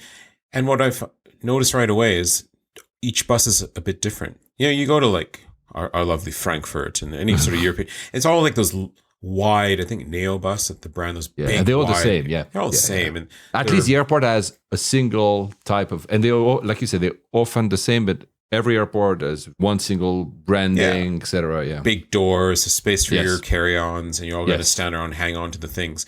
This one, you didn't know what was coming next, so you could see them in queue. You're like, well, where's the door? First of all, where's the door? How big is the door? Where am I going to place my child safely so it doesn't fly off the seat? And it was just anarchy. And you get on, fine, on. So we start the epic drive. And the first thing that I immediately noticed, which I noticed on the departure as well, the amount of real estate that they have chewed up for these buses to come in, turn around, get into position to line up at the door is a whole jet bridge worth. Yeah, sure. Wow. Oh, but that doesn't matter because they're not using it anyway, I guess. Wow. So the bus goes and goes to that main terminus. Terminal. Yeah. Now, the one thing is they're trying to do like Singapore where you have to pre-fill a customs information thing. Well, when you're trying to do this on a mobile phone, whoever they've used to make the website is completely incompetent. All the drop downs and the fields, like you're standing there literally like hovering your finger, trying to not move it, but holding it. And if you copy something, you don't know if you can paste it. Like this is infuriating when it happens because you want to do the thing, plus you have a time to beat. Yeah. And you cannot because the UI sucks. I mean, yeah. Yeah. And you have to do it brand new every time. Like the Singapore one, you enter it as a group. So the first person, the second person, it's all building the information for a submission. With the Malaysian system, it's fresh every time. So you're entering email address every time. You're entering all the data every time. So you're standing there with your passport and you're this. I literally had to say to wife and son, just play there for a minute. I need to like focus on my phone and do data work here. Do you have a Malaysian passport? No, Canadian. No. Yeah. Would that change anything you think, or no? Not really. That's a good question, actually. Probably the line. There was a Malaysian passport line. Okay, yeah, fine. Yeah. That's probably it. But yeah. And then in this case, it was no e-gates. It was face to face with a person. So it's all fairly straightforward. But again, same thing, because they've built this massive terminal. You enter this immigration arrivals hall, and there must be like 40 desks there. Yeah, it's huge. Yeah, it's huge. True. But only like 6 are in full use. And there's nobody managing the queue. So it's kind of like the shopping experience where you're like, is that queue going faster or is mine? Can I jump? Should I jump? Am I going to regret jumping? Yeah. All this is happening. And I think the one family in front of us in our first queue was from a country where the passport was just not happening. So you could see the chaos brewing and a secondary agent's being pulled in. And it's like, so we have to switch over.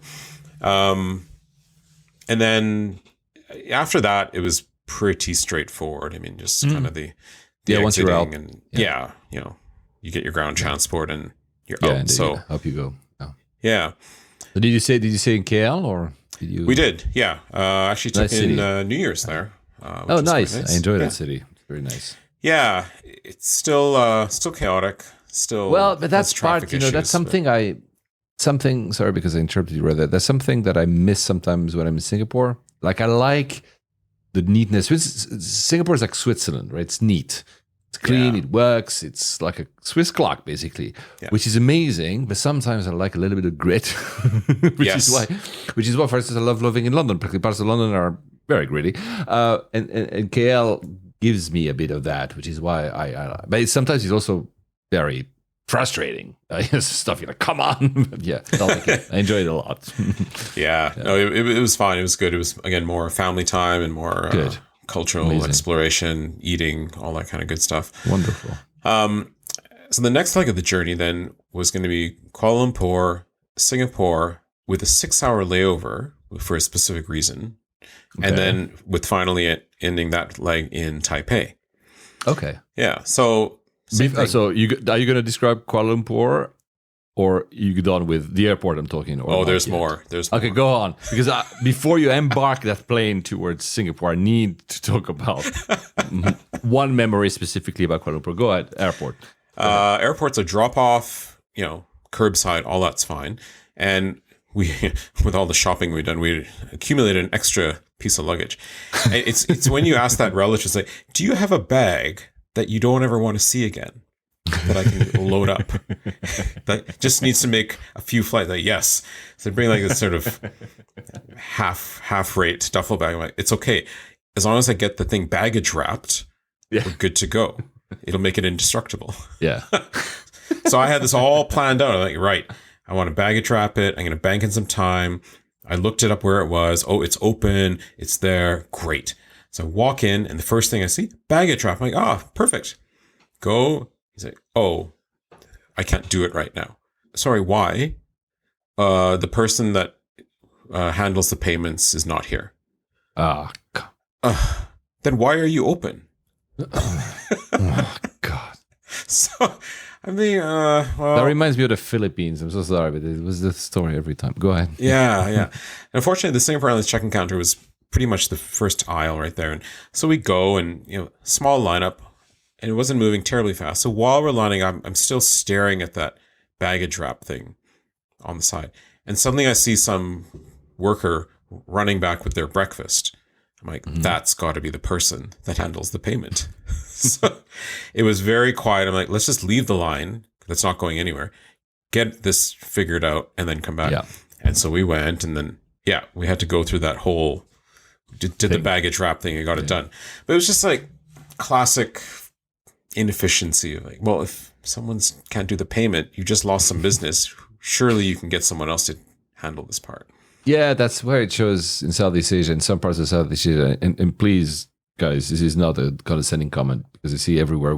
I think this is the level you haven't yet fully escaped the emerging market thing, when you still have these very specific roles that one guy that does this or that one girl that does that is not here. We cannot do because the process tells us, like, oh, come on, right? So, and it's really something that is surprising for me, related to Malaysia, because Malaysia is a huge economical success. Of course, they had the drawbacks. We talk about the Asian financial crisis, and was 2008 hit everyone, and other stuff, But overall, if you look at the country 30 years ago and now, it's close to Singapore. It's not Singapore yet, but I mean, it's an incredible success story, right? Huge progress. So, right? So you're like, when you see these things, you're like, guys, you're that close. You're that close from actually going to a Singapore level, but just not there yet, right? Exactly, yeah.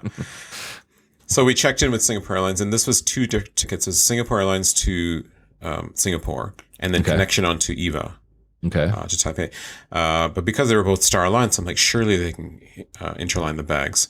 But I wasn't 100% sure, but it was fine. She was able to do it, and that part was good. Now, we were traveling with a check-in travel stroller, which commonly has to go down some sort of odd size belt or something. Yeah. Right. So I was like, fine. So she's like, yeah, it's over. And she pointed in the direction. So we did our thing, got all the boarding passes, all fine. The wrapped bag is gone. That's all done. To get to the oversize, we had to fight, or at least I left the family, and I'll be back. I had to fight through, I think it was a Jetstar flight going into Australia. It was, again, nobody's done that extra 10 seconds to think this out, that the lineup to get to the oversized belt is going to ram and collide in with the big line for another big flight. And you're fighting with people that are also grumpy and annoyed. The reason I'm laughing is less about your comment on the disorganization, because we know it happens in many airports. It's more that from where you come from, having worked in an airport, that must piss you off more, because you're like, I've done this job. I know how to do the queuing, that it would make sense here that this works. So, I mean... I had to hold back not to jump in and start just moving people. So same thing in reverse, leaving, back again, immigration, big hall, a few people working, chat with the person. You get through that and secure. And let me think now. Yes, I have a story about that. Security is going to be at the gate. So you get to this sort of terminus area, and in my mind, I'm thinking, well, Singapore Airlines is out of the same spot, so we probably have to take a bus again. I'm sure. A bus, yeah. Well, if you, again, try and find the signs to find the bus, it says this range of gates is to the right, this one's to the left, and then you see this huge escalator pot kind of going down into the ether, but there are no signs to say where the escalators go. I know I have to go down there, because to get a bus, I'm not going to go left or right to a gate. I'm going to go down to the ground level and somehow find a bus. Take a chance. I took a chance. It's your destiny. Yeah. No, I know. It's pretty much what it is. It dumps you into the, all this classic duty-free shop type of thing. not a lick of food. That was what I found interesting. You're at that main departure hub thing. It's only retail shops. So I was like, okay, that's interesting. Not that we were hungry. And so same thing. And more escalators, walkways going left and right and here and there. Eventually we get back to the buses. Same thing again. Chaotic buses, don't know what model, laughing at everything. Bus arrives into this huge, long turnaround U-turn. Come back. Like, I think of like a European airport, the buses literally, they practically drive underneath the aircraft to make a turn and end up to get the door on the right side. Yeah. Like, they're so efficient in terms of how they do it. I guess, like you said, probably these buses are not made for airports, so they don't have that tight turn ability. Yeah. Probably, or something. Just from the village. I don't know. Sorry.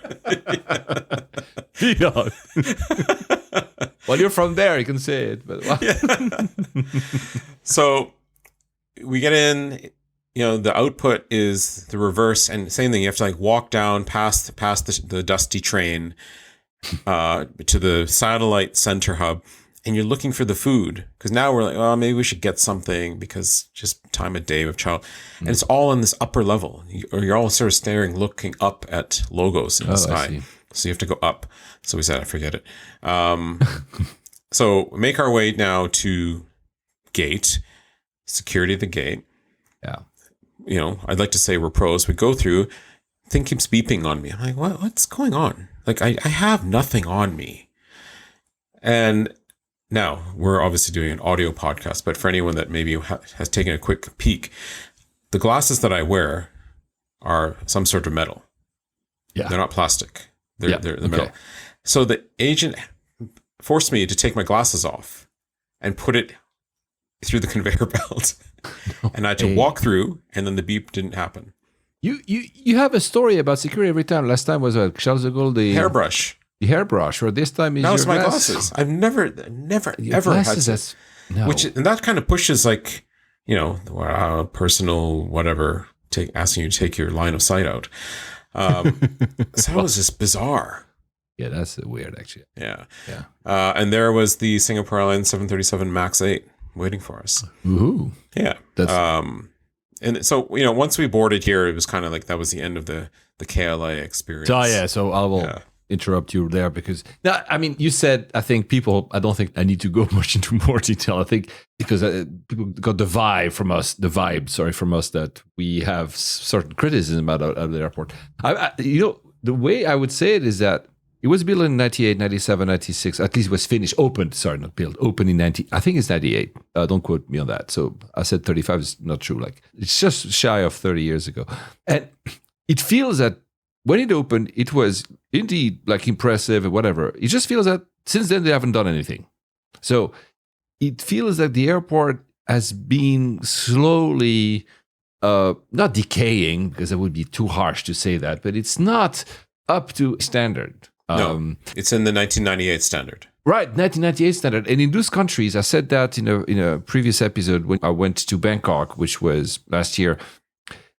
Because of the humidity as well, airports tend to age more quickly than an airport, say, in the Middle East. Though, trust me, I think that Dubai airport needs a new coat of paint. But so it feels that it's a bit stuck in time in many aspects. So we just said the terminal. So the terminal is most of you, if you ever fly internationally and land in KL, you will arrive at that terminal, and then you have to take the bus because the Aerotrain is not working. That's anywhere where you go. And even that disconnect is a bit bizarre. It feels like a bit of a jungle there. They've added some bits. Yeah. It's not Jewel, it's not Qatar North, it's really not that, Doha North. It's really not that. But and then you take that. I used to take the train doesn't exist anymore. And the other bit is not the same at all, although they were open basically at the same time. It's a bit weird. And the plan was to have not one, but 4 of these satellite. They like crosses, if you want. The crosses in the middle of the tarmac. There would be another one, like in a square matter, like a Swiss crosses, Swiss flags, 4 times. Right. And they abandoned that idea, I think, at some point 10 years ago. They said, we're going to open only one more. They didn't. Actually, maybe from the bus you could have, if you look very carefully at the airport, the main terminal 1, you see the ingest of the train, which you couldn't use, but you see the ingest, so where the train enters that building. On the other side, you can visibly see where the train would go to another satellite that doesn't exist. So it was made for it. I don't know what happened, but it seems a bit stuck in time. So my story, however, is a bit, because I've been a few times, but the one, because I don't want to spend too much time because you have a lot of other flights to talk about. But the last time I went was it 2019, I want to say? I arrive, as always, in that bit. I was like, oh, there's a jungle. I have to take that train, which was not great, by the way, but I'm fine. Trains are not always great at airports. Mm-hmm. And there's a bit of I didn't really pay attention. It's a bit like, it's like you said earlier, there's always like people moving around. You don't know in which direction. It's not only because of the absence of the train that there's no signs. Even me, I was like, always like, where am I supposed to go now? And so I'll find the train and I go.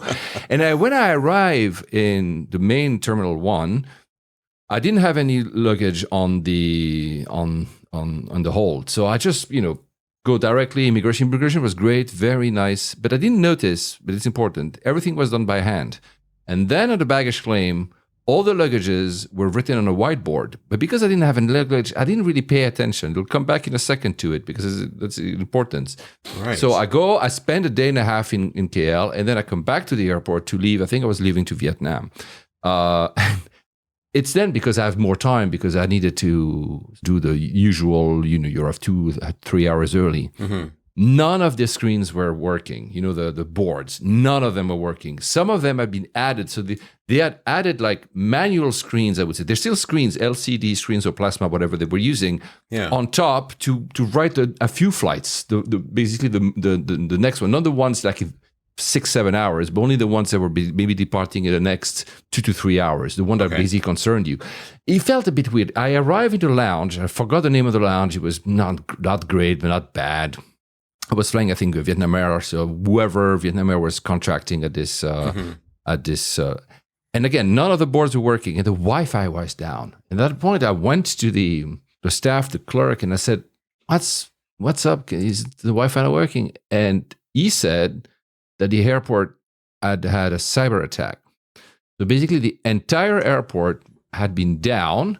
Everything that goes with the operation of the aircraft's landing tower was safe, but none of the things. So that's why they had to write down every luggage were written by hand.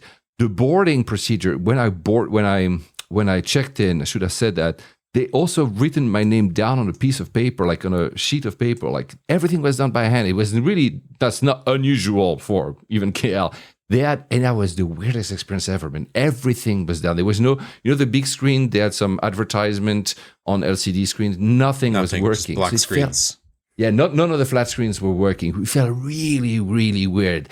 Kudos to them for making a big airport, not a small, town airport, work under the circumstances. Again, I'm reiterating all the parts that were dealing with aircrafts departing, landing, tower, ATC, all that was working, right? So that was safe. But on our side, it was nothing working. You could not pay with a credit card. If you wanted to go, you have to pay. Like they didn't have nothing. Like it was really amazing. Amazing. I don't know what exactly happened. I never followed up, but I was quite impressive. There were of course more queues than ever, and you're right. The security at the gate also like bugs me. However, that day, maybe because of all the drama around that hack, I went through that security. I think it was gate 26. I'm pretty sure I remember gate 26, maybe 24. And I remember when I passed the arc, I rang. Yeah. They didn't care. They waved me. I'm like, what? Maybe they had better things to do. Not that I was carrying anything wrong, guys, but it felt a bit discombobulated that day and days because probably that hack they had a few days to recover. Anyway, it was really, really interesting. But on the airport itself, I think I don't know. They need to do something about it. and the longer they wait, the more it's going to take to bring it up. Yeah, exactly. But the point is, probably that train, I don't know the backstory, guys. Maybe someone from Malaysia who has a keen interest in Malaysia will be able to tell us. You can always comment and social media, etc. It's on. If you go on the app you're now, if you go at the very end of the show notes, you'll have all the links to find where to interact with the podcast. Maybe maybe they had plans that got delayed about doing something, and at some point, something broke, and the train broke. Mm-hmm. Maybe that's just that, right? I'm not saying that they should have let it broke, but I know they have plans. I know they said they want to do a fourth runway. They want to do a Terminal 3. They want to increase the capacity of Terminal 1, so the one we're talking about. They're doubling the capacity to like 60 million people. They want also to, I think, double as well T2. And that's where I wanted to finish this parenthesis. Have you ever flown out of Terminal 2 at Kuala Lumpur Airport? No. The other terminal. I think actually, is that where the low cost would have been going on? Yes. And I think that is fascinating. Yes, I have actually. Yeah. That's fascinating because I don't think, and I'm not an encyclopedia, I could be completely wrong. Out of major airports, we're talking like, capital city airports. I think it's the only airport I know where the terminal that deals with low cost, Terminal 2 in that case, which was built only like in 2010, 2011, so much more recent than the 1998 other one, is way more busy. I think they're like, I don't know, I want to say 40 million passengers a year, or maybe 45, whereas the main one I just mentioned, the one you took and everybody who goes internationally, like traditional carriers will land at, is only like 30. So really, I think it's the only big airport in the world, capital airport in the world, hub, where the low-cost terminal is so massive. And of course, it's AirAsia. AirAsia is such a magnificent operation, and they fly everywhere. They fly to Kenya, man. They fly to Nairobi. Yeah, I mean, that's stretching. Yeah, that's stretching the definition of. I mean, in Europe, no one, at least that I know, has been ever able to crack, and in the US as well, to crack the long haul, low cost model over the Atlantic. Yes, right. But here they fly to Nairobi from Malaysia, and it's AirAsia. This is crazy. So, but in terms of that, I don't recall very much anything about Terminal 2. Maybe you don't have to if you want to say a word about it, but I really find it impressive that the terminal for low cost as such a major hub is bigger than all the airlines from Singapore to Malaysian airlines and everything. It's crazy. It's that brings back memories. I think in 2010 or 11, when I'd gone through there a couple of times, it was on a low cost. I remember flying on Tiger or Jetstar or one of these things. And going into KL, I was expecting this very, very, very busy, bustling place. And it was not. It was more normal or quiet level. Okay. And that's why, because I think I must have gone into Terminal 2 on that one. Anyway, so it's a bit stuck. And we had a message from #Joello on Instagram. Man, I don't even know if he still listens to these podcasts, because that message must have dated back from 7-8 years ago. And he has said, I quoted this, KL airport was incredible when it first opened in 1998, but it feels like it is still in 1998. The maintenance is poor and it doesn't feel clean, especially for what it is. Yeah, he's right. That's it. Yeah, that's it. That's exactly it. I think he lives if I'm not mistaken, he lives in Australia, but yeah, so I think that comment, man, could have been written today, I believe, although I'm trusting you in here. But if you say that the train doesn't even work anymore, I think they really need to do something. If they could if that came back online, that would revolutionize already the experience there. Yeah. The irony is the Malaysian government just reopened the Subang airport. Was it not for business aircrafts anyway already? No? Initially, yes, it was never closed like that. But now they've reopened it for commercial.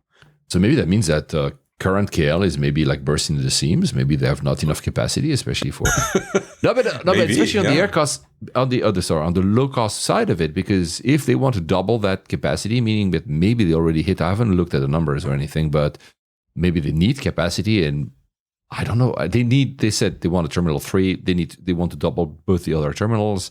I hope they do it. It's a great city that's worth. It can be a hub. It's close to Singapore. It could be a very different kind of hub. It could be exactly what they just said. It could be a hub that includes a lot of AirAsia, which is a fantastic airline to fly, especially when you're in Asia, and it's cheap and you can fly basically all over Southeast Asia and more. It's they deserve it. Well, yeah, in a nutshell, they deserve a much improve the airport. Yes. Bigger, I don't know. Maybe they do, but at least improve because the country is amazing and KL is amazing. They deserve a better experience Absolutely. than this. 100% right? agree. Yeah. Since we're Malaysia, I've never flown Malaysian. Have you ever flown them yourself? In recent adult life, no. But in the past?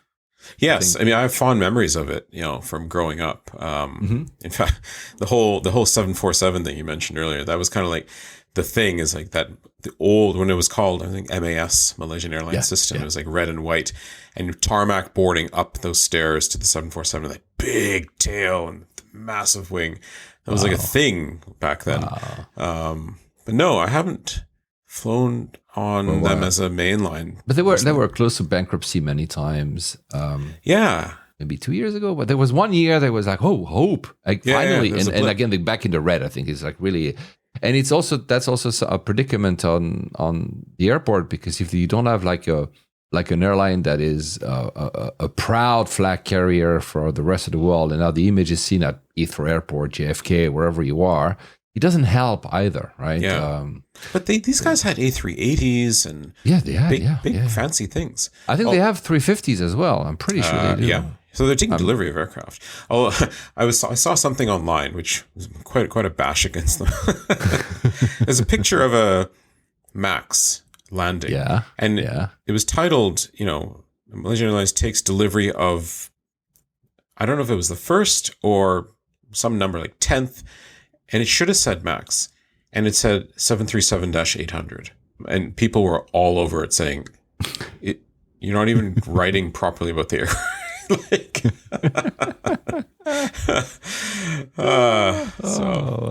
Right. One more thing about Malaysia, just because I read it in the papers yesterday. No, the first story not yesterday, but the second, yes. That the famous, since we're just talking about Malaysian airline, the 370, the famous disappeared plane that no one knows where it is. The Malaysian government had agreed, I remember like it was in December, so like 2-3 months ago, they had agreed in principle to reopen the investigations by the same company that did the first search. I forgot the name of it. It's an exploration firm. It's a private firm. And they said, we're pretty sure where it is this time. So I think it's I was about to say no win. I don't know if it's a win, but no win, no fee kind of thing. So if they find it, the government will pay them tens of millions of dollars. If they don't, then they don't, nothing. So let's see, because still one of the biggest mystery of our current era. However, this is what I read yesterday. There's one guy. You always have these stories, but this one just made me laugh. This one guy is a tech, geek, something expert. But you know how the media sometimes presents. They could present me or you as some very deserving expert where we're not yet. The guy said that he had discovered the wreckage of MH370 on Google Maps. And he's absolutely sure where it is. I saw something already. Yeah. I'm like, what? What? So maybe, I don't know. Actually, maybe I'm mocking this person, and I'm sorry if maybe you're right. And maybe actually that's where the other explorators should look after. Anyway, I wanted to close the chapter on Malaysia by saying that. Yeah. So you were about to boarding Singapore Airline, Max 8, you said? Max 8, yeah. And again, wonderful service. Good. Just the whole experience. Almost a brand new plane on this one. So everything was all nice and polished. Same thing, quick flight. Now this time when I gave the logbook, it was very fast. Good. Narrow smaller bodies. Aircraft. Yeah. Service is fast. The time of day was pretty normal. So in this one, I put a long layover in Singapore. The flight times weren't quite jiving. So I was like, well, we could have this really, really tight short, or have this awkwardly long. I'm like, well, let's just make it even longer so that we can go enjoy the jewel. There you go. Take the sun, see the waterfall. There's the train. There's all the kids' activities. And let's make a day of it, because no matter what time we arrive in Taipei, it has no bearing on, that day of the one trip. question, when you deplaned, when you arrived, I'm not even talking about immigration here, which you had to clear, I guess, to get to the jewel, but was there security on exit? From the Kuala Lumpur to Singapore flight? Yeah, I guess not. But there was not. Yeah. Just No, normal I'm arrival. trying to. I'm thinking because I said it also in a few episodes ago. I said I was flying from Manila and had security on arrival, and I'm sure it's just because they don't trust Manila's security. So they said, you know what, we're going to do it again ourselves, which adds a bit of a layer. And it's really not a diss against Singapore. It was just like so rare you go out, and right after you go, you still that gate area thing. Yeah, and you're being and processed. you have security to get into the actual airport. Oh, wow. That was very weird. They even shoes off and everything. Really? Yeah, it's like a proper security, not just like not just like scanning your luggage to be the actual proper security.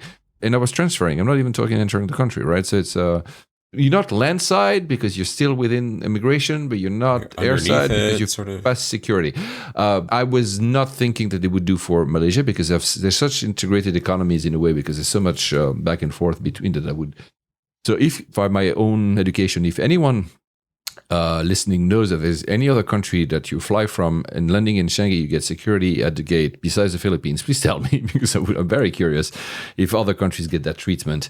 However, again, my friends in the Philippines, please forgive me, but sometimes the security in the Philippines was, So I understand why you do it basically on the other end. So go on. So you arrive and you're making your way to the Jewel. And then we were very disappointed because What?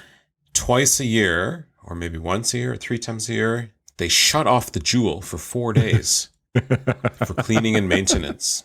Oh, dear God. And day one man.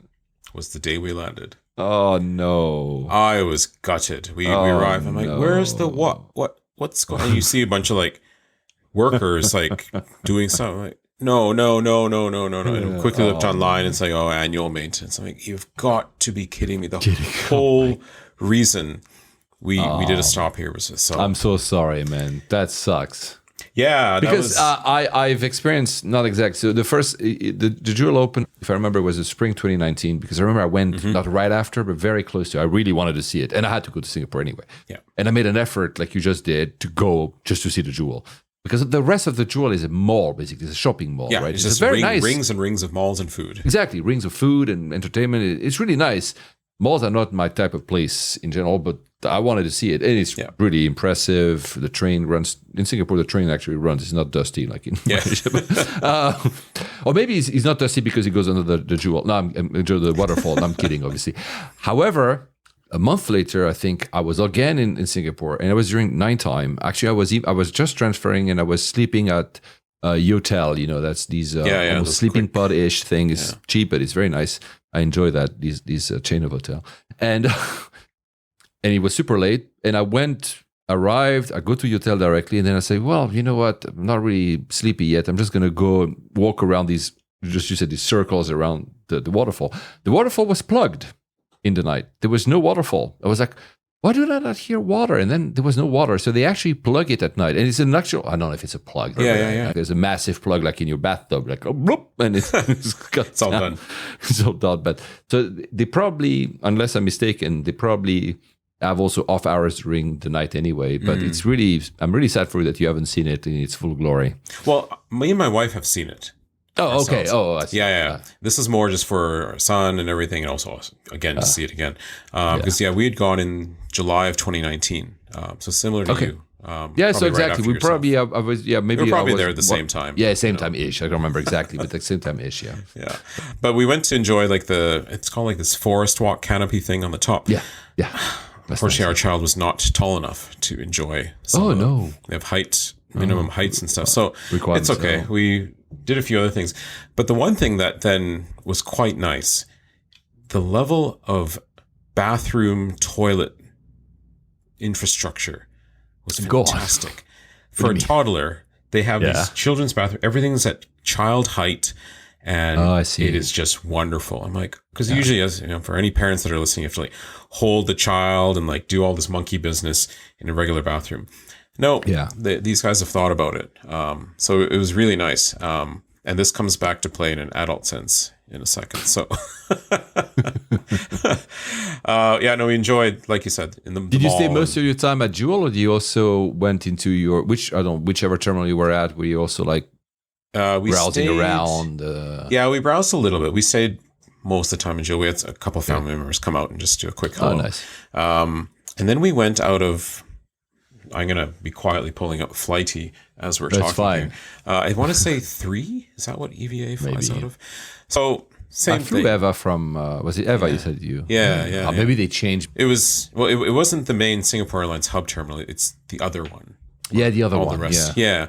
So same, again, the carpet and the wonderful shops and the beautiful infrastructure. And like you said earlier, they've spruced up. They had this massive Hello Kitty display thing, like something out of Ghostbusters, like the Stay Puft Marshmallow Man. It was Hello Kitty. All these people are there doing their pictures and stuff. So it was all very visually pleasing and lovely and clean. So this particular terminal, like the gate section we were at, was like a really long straight run. And you could take a train of some sort to do it. Yes. Or you could just, yes. that one. Yes. Just Yes. literally not going between terminals, but just along the side. terminal. Yeah. Which was, you could see crew on there and stuff. We had a lot of time. And again, when you have a child, you want to run them out. So we did the walk. And So I'm pretty sure it's Terminal 3, man. it must be, that sounds I'm right. pretty sure it's Terminal 3. That train thing kind of reminds me something. Yeah. Yeah. Anyway, it So doesn't really we get to matter. the thing, and same thing, security of the gate. So I thought, okay, but before we go, I kind of looked through the glass. I said, okay, there's no bathrooms in the holding area. Yeah, Let's do it out here. That's the other issue. Yeah, it's true. It's always these holding areas are very kind of, there's nothing. Yeah. We should say, if you've never been to Singapore, once you pass security, you're at a gate. There's no bathroom. There's no That's it. food. I think there's a vending machine. I'm not even sure. Like Maybe. that's why you want to delay that as much as you can, because you're like, okay, you can always exit and come back and do security again. That's possible. They will allow you to they're do very that. happy with that. Like it happened to me once. Our flight was suddenly delayed by 2 hours. We didn't have to stay for 2 hours in that little thing. So, Yeah. But it's true. You want to time it so that you don't stay in that bit for too long. Yeah. So my wife goes, uses the facilities, comes back, and now it's my turn to take my son. So I go into the male washroom, and you kind of go in and go immediately to the stall. And again, it's wonderful. They have one for the children and whatnot. So I get him all set up. So I get him out. My plan was to, wash his hands, send him out, and then come back myself. Mm-hmm. And because I had kind of dodged in without even looking when I came in, when I came out, I literally stood there starstruck, because there staring at me was the nose of the flight I was about to take. Oh, wow. Like, and there's like the Singapore, the orchids, like they've done the whole thing up, and you're staring at the glass, and there's the tarmac and the airplanes, and my plane is staring at me. I'm like, I'm just starstruck. Like, what? Oh, right, I got child. Hang on. It was fantastic. Wow. So I was like, okay, I sent my child out. I'm like, I got to come back, and I'm going to stand and go to the washroom. Yeah. I'm going to stand for as long as I can and stare at this plane while I, because where you stand at the urinal, you're looking out the glass. That's amazing, man. Oh, it was great. I'm like, man, I wish I had drank more water or something. 'Cause it's the best pee I'm having in the whole trip. Oh my God. It was, That's a dream for 777. Av Geeks, though. Wow. This It's is completely amazing, was. man. It was a 777. It's there. The sun was shining, and there's an active runway behind. I'm like, this is meant to be. This is wonderful, man. Yeah, Wow. yeah. Well, I need to visit that bathroom now. You do. I'll tell you it's on my exactly the plan stall now. to use Exactly. and everything. Yeah. I will, definitely. Wow. So then boarding into the EVA flight, very straightforward, very efficient. No issues whatsoever. Announcements clear. Zones, pre-boarding. Again, Singapore is always very to the point. Yeah. Boarding is never. No I issues. don't have any bad memory of any boarding at Singapore Changi ever. Yeah. Easily. EVA crew, also excellent. Flight was half empty with lots of... I'm going to stop you because I just want to say something about Singapore before you go into the flight, if you don't mind. I'm sorry, yeah. I'm mixing, but Singapore, so when you went in July 2019, you remember they had opened the third runway, so I think it was a military runway. They took over it or something like that. Yeah. And they built a little bit over the sea because basically the entire airport is a big island. Reclaimed island. So now they have like a central runway. But in between the runways and Changi, so Terminal 1, 2, 3, and that little 4 that is on the side, they're building Terminal 5. And you must have seen, simply taxiing the works. It's not ready yet, but I mean, holy cow, it's going to be huge, man. It's going to double the capacity of the airport with a single terminal. And back to trains, I think, but I'm not sure, it will be one of the longest airport train in the world, but not dusty and actually in working condition.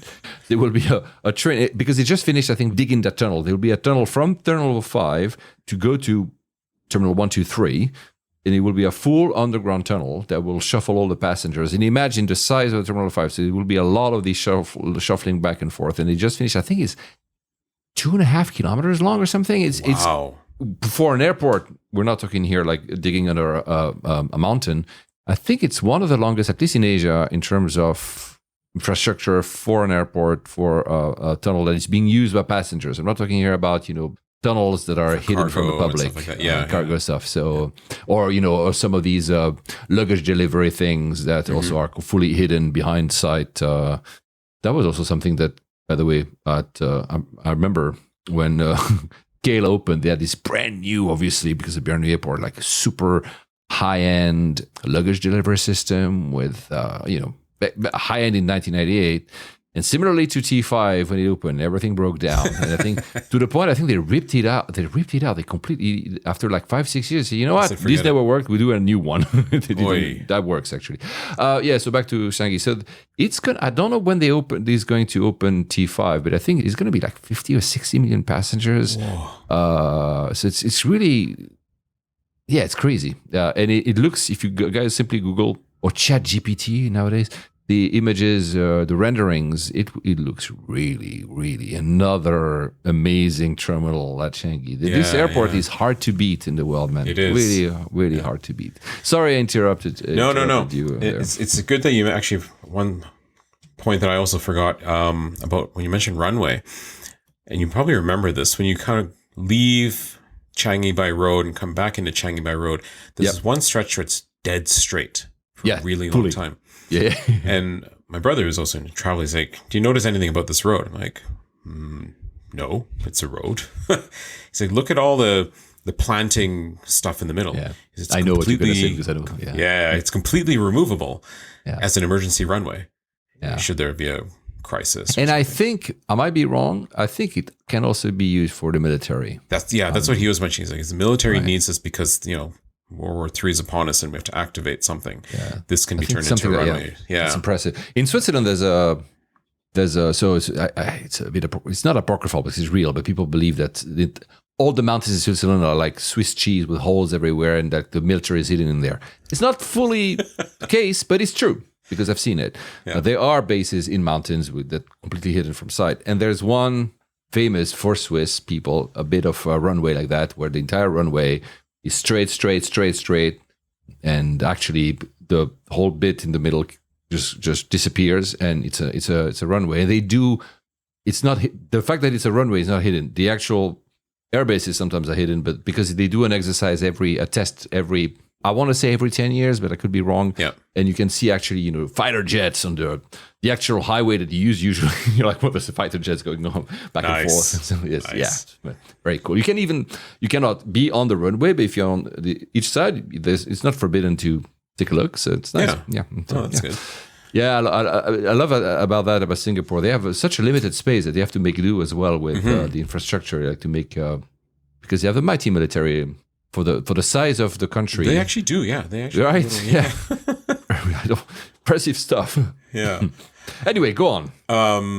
Right, where were we? So, EVA flight. In the EVA aircraft. You just arrived in the aircraft. Yeah. What aircraft was it? 777, you said, right? Yeah, 777-300. Pretty nice. High density, 343. Had you ever flown EVA before? We had. In business class. From Vancouver to Taipei. And you mentioned it one time, actually, yeah. Was that the only run? Maybe it's just that one. Yeah. So, this one, it was a 4-hour flight, all just operated as per normal spec. We gave the logbook. The captain signed it, came back without issue. The crew was very friendly, very relaxed, well trained. Nice. That's cool. One thing I saw on the crew side that I'd never seen before. There was this one female flight attendant who seemed quite young. I'm like, oh, is she old enough? And literally on her badge, it said trainee. Oh, okay. I'm like, oh, so you're qualified or you're not qualified? What's happening? Yes, you start somewhere. Yeah. And, well, one thing I noticed that she didn't have a door assigned to her. Oh, I see. Yeah. Okay. So I think she's there to do She the has service limited, part. restricted stuff she can do. Yeah, and and then it's she'll probably good. Why not, graduate. actually? Yeah, exactly. However, to your first comment about she looks quite young, the older I get, sometimes I look at even sort of pilots and I'm like, he's 16, right? There's no way he's flying that plane because they're just getting older. So, of course, everybody becomes younger compared to me. And I'm like, nah, this is the son of the pilot cosplaying as a pilot. He's not the actual pilot of this aircraft. That's right. Yeah. It's funny. Arrival into Taipei, nice, normal, quiet, no weather issues, nothing. Taipei is very functional. So Taipei was a layover, or Taipei was you stayed there? Is the last destination. Yeah. So okay, so you stayed there. Yeah. 5 days. Yeah. So we did the full arrival. Very fast. Yeah, it's efficient. It's not very nice. No, I find nothing remarkable. Exactly, but it works. Yeah, it works. The corridors are big. The escalators work. What's interesting with places you go to Taipei is you see a lot of COVID leftovers. Oh wow! Built in. Yeah, like remember when they had like the temperature scan and also countries like this that have been through SARS and all that stuff. Yeah. The stuff is just there. And a lot of the signage is there, big signs saying, stop, you must check your temperature. But you're not. You just ignore it. You continue on. Yeah, but I think you're right to point out about SARS. I think countries in Asia had this in their memory. They were more prepared is maybe not the right word, but at least used to, maybe not to the level, of course, which COVID ended up being, but at least, having to be careful about temperature and masking and stuff. And whereas the rest of the world was like, whatever. And suddenly like, what? Yeah. So, yeah. Immigration, no issue. They had e-gates. They had standard desks because we had, a small child. We went to the standard desk. All very polite, very pleasant. Baggage arrival. Bags were pretty much there as we came out. So it's an efficient airport. Yeah. And the one thing that's really good is their Uber pickup situation. Oh, tell me. So that wasn't the case last time. So tell me. I'm curious. It's first curbside. Because usually when you go to grab your Ubers, you're either going off to some other terminal or like an underground garage. Or you're in a garage. Or you're going 4 curb layers out. You're having to cross super far. Yeah. These guys are basically, you are sent down to one end and then you just pick the pillar. The app, everything is very well integrated. I think that's something that also is something, I know I keep being the running commentary of your story here, but something that is, sorry for that, but something that's missing in many airports where it's not very clear where the Uber or the Careem or the Lyft in the US or whatever will be actually, Uber tries sometimes to give you directions on the app itself, and it's not always very clear. It's some airports make it better, and especially I love the numbering when you're like, "Oh, I'm here, just pick me up," and So nothing really to report on the Taipei arrival, and we've been there before. Yeah, so it's a nice city. I like it. Yeah, enjoy it a lot. Same thing, another family visit, and now then comes the final run home, which is not the favorite part of the whole story. You warned me about this. Yeah. You warned me about this. So it was Taipei to Narita to Vancouver. With who? Japan Airlines on the whole thing. Japan Airlines. Which, I was like, okay, very good. Japan Airlines. The last time I flew Japan Airlines would have been in 2021.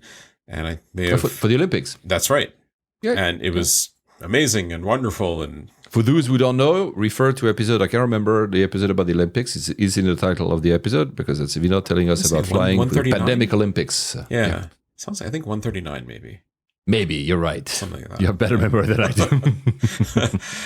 Did you enjoy not this time because you've been several times. Do you enjoy Taipei? I'm not going to pronounce the actual name of the airport because I always getting wrong, but let's call it Taipei Airport. Oh, Taiwan, exactly. Yeah. See, I'm not going to say it correctly. Do you like it? Yes.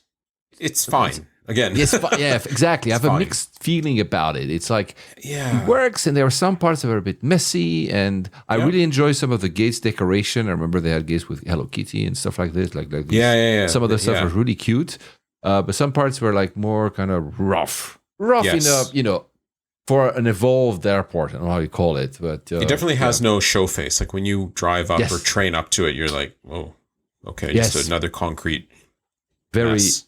appropriate way of describing it. Yeah. That was my point. Actually, interestingly, I keep thinking of things as we talk. When I was in Taipei, and actually in this whole trip, I collect airplane models, die-cast aircraft models. Oh, didn't I know thought, that. Nice. Yeah, I'm like, I want to go and buy it at a shop somewhere in Singapore, and I kept missing it. Oh, the one's closed. Oh, that one's too far. I'm like, there must be one in Taipei. So, I found this one shop. I went there. They didn't have much, but I bought one, and I looked on my map. I'm like, oh, it says that a 4-minute drive away is another shop. What is this? Oh. And it was actually in the other airport, the one that's in the city, Songshan Airport. Oh, yeah. I've never been to the airport. Yeah, neither have I. I've never flown into it. So I literally took an Uber to another airport that I wasn't going to fly. I just walked groundside to find this one shop, and I didn't end up buying anything. But, I can say that I stepped on the foot of the property. You get some great aviation photography out of that airport. Yeah, I've heard actually. Yeah. That was something I wanted to do last time I was there, and I didn't have time. Because one of the reasons, it's not the reason, I would not go that far up, because when I'm going to say the reason why I love Taipei, there's one line of camera bags called Watercraft. You're not into your camera gear, you cannot get it, guys, but it's my favorite one. Actually, there's, in the video I did with Alex about Geneva, there were people asking, what is the bag, Paul, you have on the video? That's Watercraft. They're made in Taiwan. They were founded in Taipei, I think, in 2009. So I chose to go to this store because I really wanted to see, that store over going to see that airport. And I know, but I had to make a choice out of time. I know that the views apparently are a dream for AvGeek photography. Yeah. Made it. Yeah. One day. Next time. So for our departure out of Taipei, we had this, or I, has very calculated plan. One of the things on our checklist to do is go to the High-Speed Railway Museum, because our son is into trains in Taipei. In Taipei. Wow. Okay. Yeah. Nice. And coincidentally enough, it's practically next to the airport. Oh, I didn't know that. Because that's where the main terminus, like the offices and all, and they have a little museum. I had no idea that it even existed there. Another thing to do for me. So I thought, okay, well, how are we going to do this? Because in all our days of travel, there's nothing that was going to take us in that direction, apart from blowing out a whole afternoon. So I thought, well, why don't we just, whether we're getting up at 7 a.m. or 5:30 a.m., it's basically all the same at that point. We're just going to go for a long day travel. Why don't we go, check in our bags, and then we're going to be carry-on version, and then take the airport train to this high-speed rail. I see. That's smart. 3-minute walk to the museum, enjoy the museum, come back to the airport, board the flight. Check in. Yeah, exactly. Oh. And this is all normal times of day, like 8, 9, 10 a.m. kind of stuff. I think the flight was at 1 p.m. So, ground transport to the airport. Plan in action. I feel something is going to go wrong when I'm moving. Oh, this is... Well, now we're going back to the baggage wrap thing. Okay. So again, remember we have the bag from the So we had to have busted that open to get stuff. So I'm like, okay, we're gonna baggage wrap it again in Taipei. Okay. So we get to the baggage wrap place. They're like, right, we're only accepting cash. Oh. I'm like, oh, okay. And we had already blown out our cash. I'm like, well, that means I have to go to the ATM. Yeah, which is what you do at the end of a trip. You don't want to keep cash, right? And then I'm going to have like this odd amount left. I'm like, are you kidding me? So I was like, well, maybe I'll just send it in as is or not. I don't know what to do here. So we then go to the Japan. I said I'm going to send it in. So then we follow the signs for the Japan Airlines check-in area. Now, I think this is at like 8:30 or something like this. And having worked on that side of the desk, I'm like, okay, pretty much every airline 4 hours before departure is open for check-in. So we get there and it's very quiet. I'm like, oh, wow, okay, I guess we're the only ones here. Trot on up, wait a little bit, get to the desk. Oh, sorry, we're not open for check-in for that flight. I'm like, what do you mean you're not open?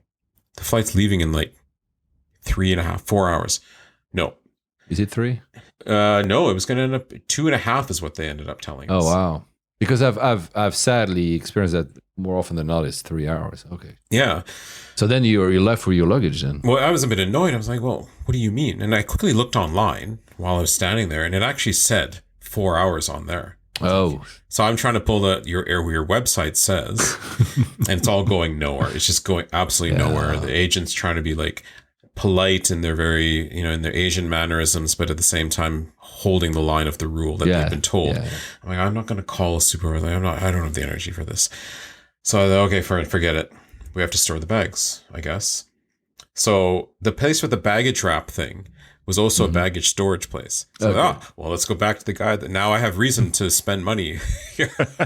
I'm going to splurge now. Yeah. And he's like, sorry, it's full. Oh my God. Really? Kidding? Oh no. He said, go down to this level is the bigger one there. I'm like, okay. So we go, and this is like, cart and elevator and down, and the kid and get there. I said, well, since you're here, can you wrap it anyway? And so they took it, and we got that all done. So now the bags are stored. We're already like feeling a bit winded at this point. All right, let's go to the museum. We're not that far off our time mark here. We're only like a little bit off, like 10 minutes off. Yeah. So we get on this commuter train, take the train, go to the high speed. The weather's a bit blistery. We walk, get to the museum, like, yay, we're here. And then it's a very government run type of place. It's not meant, it's not tourist front facing material. Yeah. And they say, do you have a booking?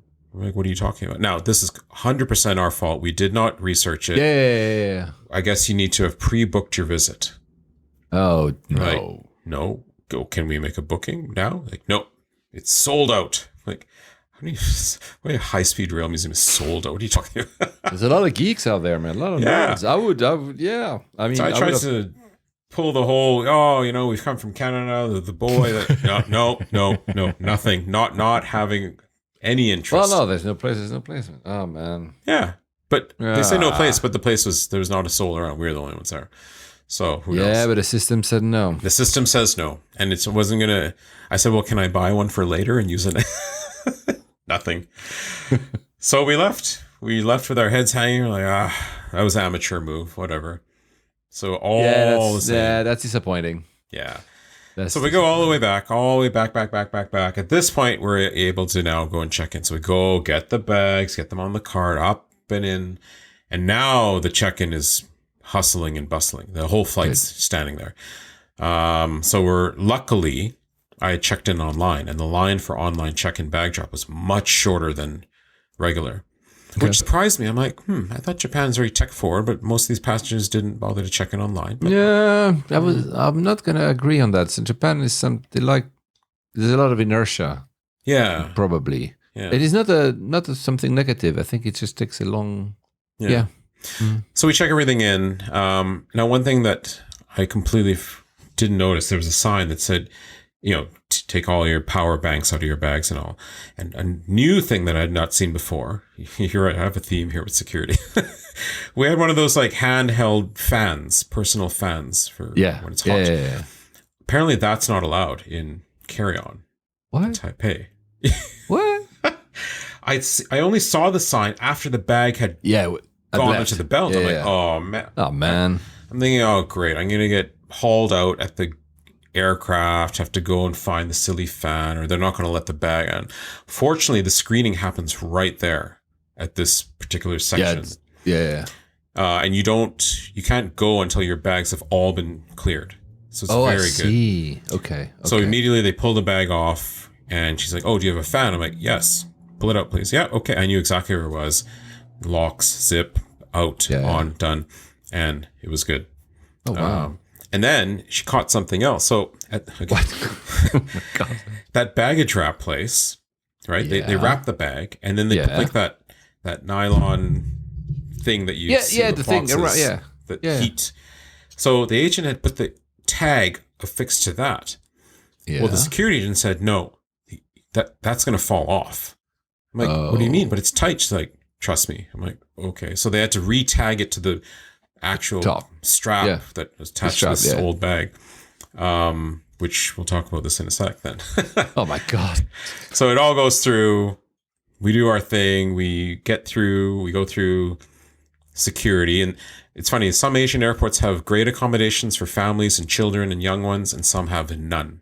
You just stand in line with the mass. In Taipei, This one was not. Okay. yeah, you just stand in line with the masses. It's like, oh, okay, it is what it is. So you take the line when you can get it. And fortunately, at immigration, I was able to find a default. Because again, same thing, some e-gates, some regular.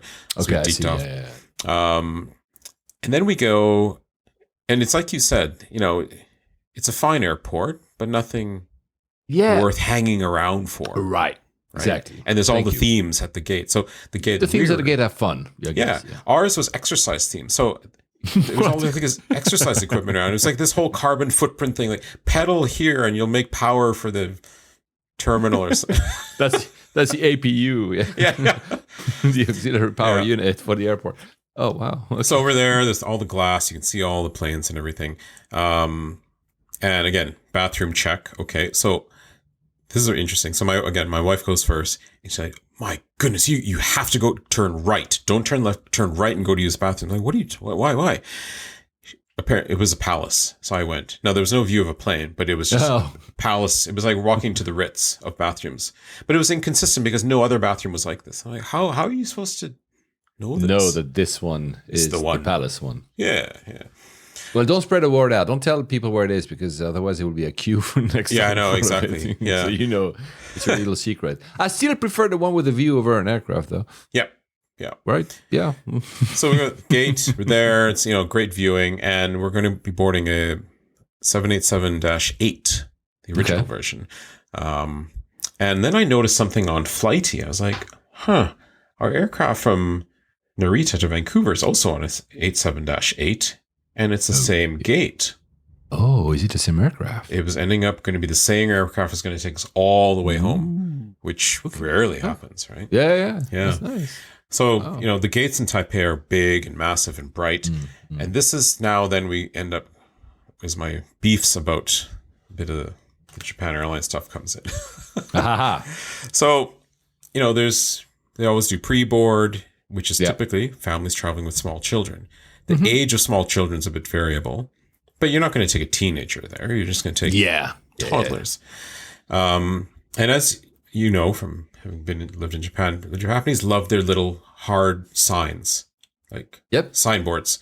Yep. So they come there and they stand there and hold the sign up and you're supposed to follow. Yes, exactly. And I'm looking at the time. I'm like, it's only 20 minutes till the plane departs. Why have we not boarded yet? Well, but that's very Japanese though, because usually they board super efficiently and fast. So fast. Yeah. So boom, it goes. Okay, first class. Now pre-boards. So we go. They're like, no, you're not allowed. I'm like, small child, like babies only. Like, okay, what? Okay, what is the age of a baby? 2 and under. I'm like, okay. Oh, so we had to backtrack. We look like fools because now we've been rejected. So we're standing there. That's fine. That's not the I'm thinking, walk of shame. But I mean, that's not the big deal. It's like, I've never. I mean, of course, I don't have kids, so it never happened to me. But I never. I mean, it's not as if again, you're like you just said, your kid is like 14 or something. Yeah, right? exactly. And then 3 people later, another family also gets rejected. Oh, and their child's younger than ours. I'm like, okay, this is not cool, but okay. Yeah. So fine, we wait, we go. And eventually we get on. And like you said, it's such efficient boarding that it's rushed and you don't feel like you can settle. No, you can't. They're chasing you like, put the bag in, go. Yeah. I think they're more stringent as well when they're abroad. Because in Japan, it happens naturally. People go very quickly, but probably when they're abroad, they have to push you a bit more. But it's true. It's true that it's how they do it. So, the seating on Japan Airlines is great. Like big seat. I think it's called Sky Wide is the name of how they coined their economy class seat. It's like the widest seat in economy class in the world or something. Oh, wow. The number of inches and all. Yeah, it's only a 242 on a Dreamliner. Wow. So it's like you're talking here about the width more than the leg room, right? Correct. Yeah.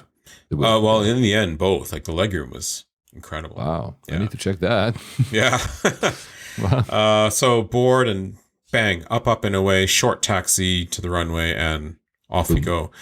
Wow. Now, Taipei to Narita is 4 and 20. Yeah, something. Yeah, something. Yeah. I've done it, so I don't remember exactly, but like it's not It's not 20 hours. It's not 2 hours. It's Yeah, exactly. Yeah. So I give the logbook, Mm. and then I wait, and then they go through service. They do the whole thing. We ordered a child's meal. It's all like very cutesy Japanese, all as we expected. And then after the service, the person comes back and says, "Oh, the captain will not sign this." Oh, wow. I'm like, "Excuse me, what?" Yeah, it's too busy. I'm like, it's a full. Oh. So Yeah. in my mind, I'm like, sadly not surprised. yeah. So I was a bit gutted. I'm like, well, someone's got to. I'm like, you know what? I'll fill it from Flighty in the end. But Yeah. but I think she kind of got that vibe from me that I was like, okay, come on, really? So she didn't give it back to me right away. And then at the end of the flight, she gave it back and she filled it out with as much data as she could put in there. That's very kind. Yeah. That's nice. Now, but something gets more interesting on the logbook on the next flight too. Okay. So anyway, we go through this flight. Now, because I knew the flight was turning to become our same plane, I said, I'm going to do a little test. I'm going to leave something in the seat pocket because we had the same seat. Oh, wow. I picked the same seats because I was happy with the seats. So I didn't leave garbage. I just took a paper, something, I don't know, they gave us something. I just slotted it in amongst the magazine and the safety. Yeah, I just put it in there. I left it. I'm like, let's see how good these guys are. It's a test, but at the same time, if it's not garbage, it might be overlooked easily. But I don't have the result of the test, but I'm saying could go either way. So into Narita, at the end of the pier, the long run, so you have to come back. Yeah. We had to go through security and then go upstairs to where all the hustle and bustle and the shops and the restaurants. Yeah. It was very quick. It was like just under 2 hours. It was a nice quick breather, quick break, turn around, cool. Nice. Back to the gate. And then same thing, you get through the sort of soft immigration check. Yep. And then down, you descend into because in Narita, it's not security at gate, it's centralized. No, it's central security, of course. Yeah. So that's when we came off, we went through that, everyone transit centralized, and then you're in the mix with everybody, so it was fine. Yeah, 100%. So we're in the boarding area. So this time I was like, I don't want to mess around with this pre-board stuff. So I go and ask, I said, hello, very polite. Can we pre-board? He is 3.5 years old. Yes, not a problem. We will come find you. Oh. Okay, good. Okay. Wow. Nice. Well, yeah. Change of tone here. Yeah. So we're sitting there, going to be a fairly full flight. And, I could tell boarding's about to come. And then my son's pretty much has a washroom emergency. Gotta go now. He's going to pee his pants. I'm like, ugh. So I had to go up the stairs, out this little immigration thing, go to the washroom, come out, because there's no washrooms in the gate area. At this point, they've called pre-boards already, and you could see the look of panic. I'm coming down the steps, and you could see the agents panicking, like, where's that man? Where's that family? Oh, my goodness, we're going to fail. The efficiency is going to be thrown off. No, but it's at the same time, it's of course stressful for that staff, but it's also wonderful that they are so keen to make it work, right? Yeah. So that part was nice. So, on board, same thing, like this whole 20-minute thing goes down. We're in our seats. Yeah, fast, yeah. And I look in the seat pocket, and the paper's gone. Ah, wow. Yeah. It's like, whoa. Wow. Well, because in many airports, it would have been overlooked because it's not actual trust. It's just like if you believe a piece of paper, it could quickly, between the safety card and that's exactly what I did. Blended right out. It would be blending so quick. Wow, nice. Yeah, so that was impressive. But then we did this flight from Narita to Vancouver. How long is that? 8 and 9, I think. It's not crazy long. We were not impressed. The way the crew operated, the vibe they gave, it was very robotic. It felt like they were just there to service the meals and service the drinks, and that was it. There was no going through the motions simply that. All with a friendly smile. Same thing. I gave the logbook again. There should be no excuse because not a busy flight. And the same thing came back. Too busy? Well, she didn't say too busy, but too difficult. She filled it out. 美しいです Yeah. So at least she did. Yeah, but maybe they have. Maybe I don't know. Well, they either must have a policy. Actually, yeah, I think it's a policy where you don't.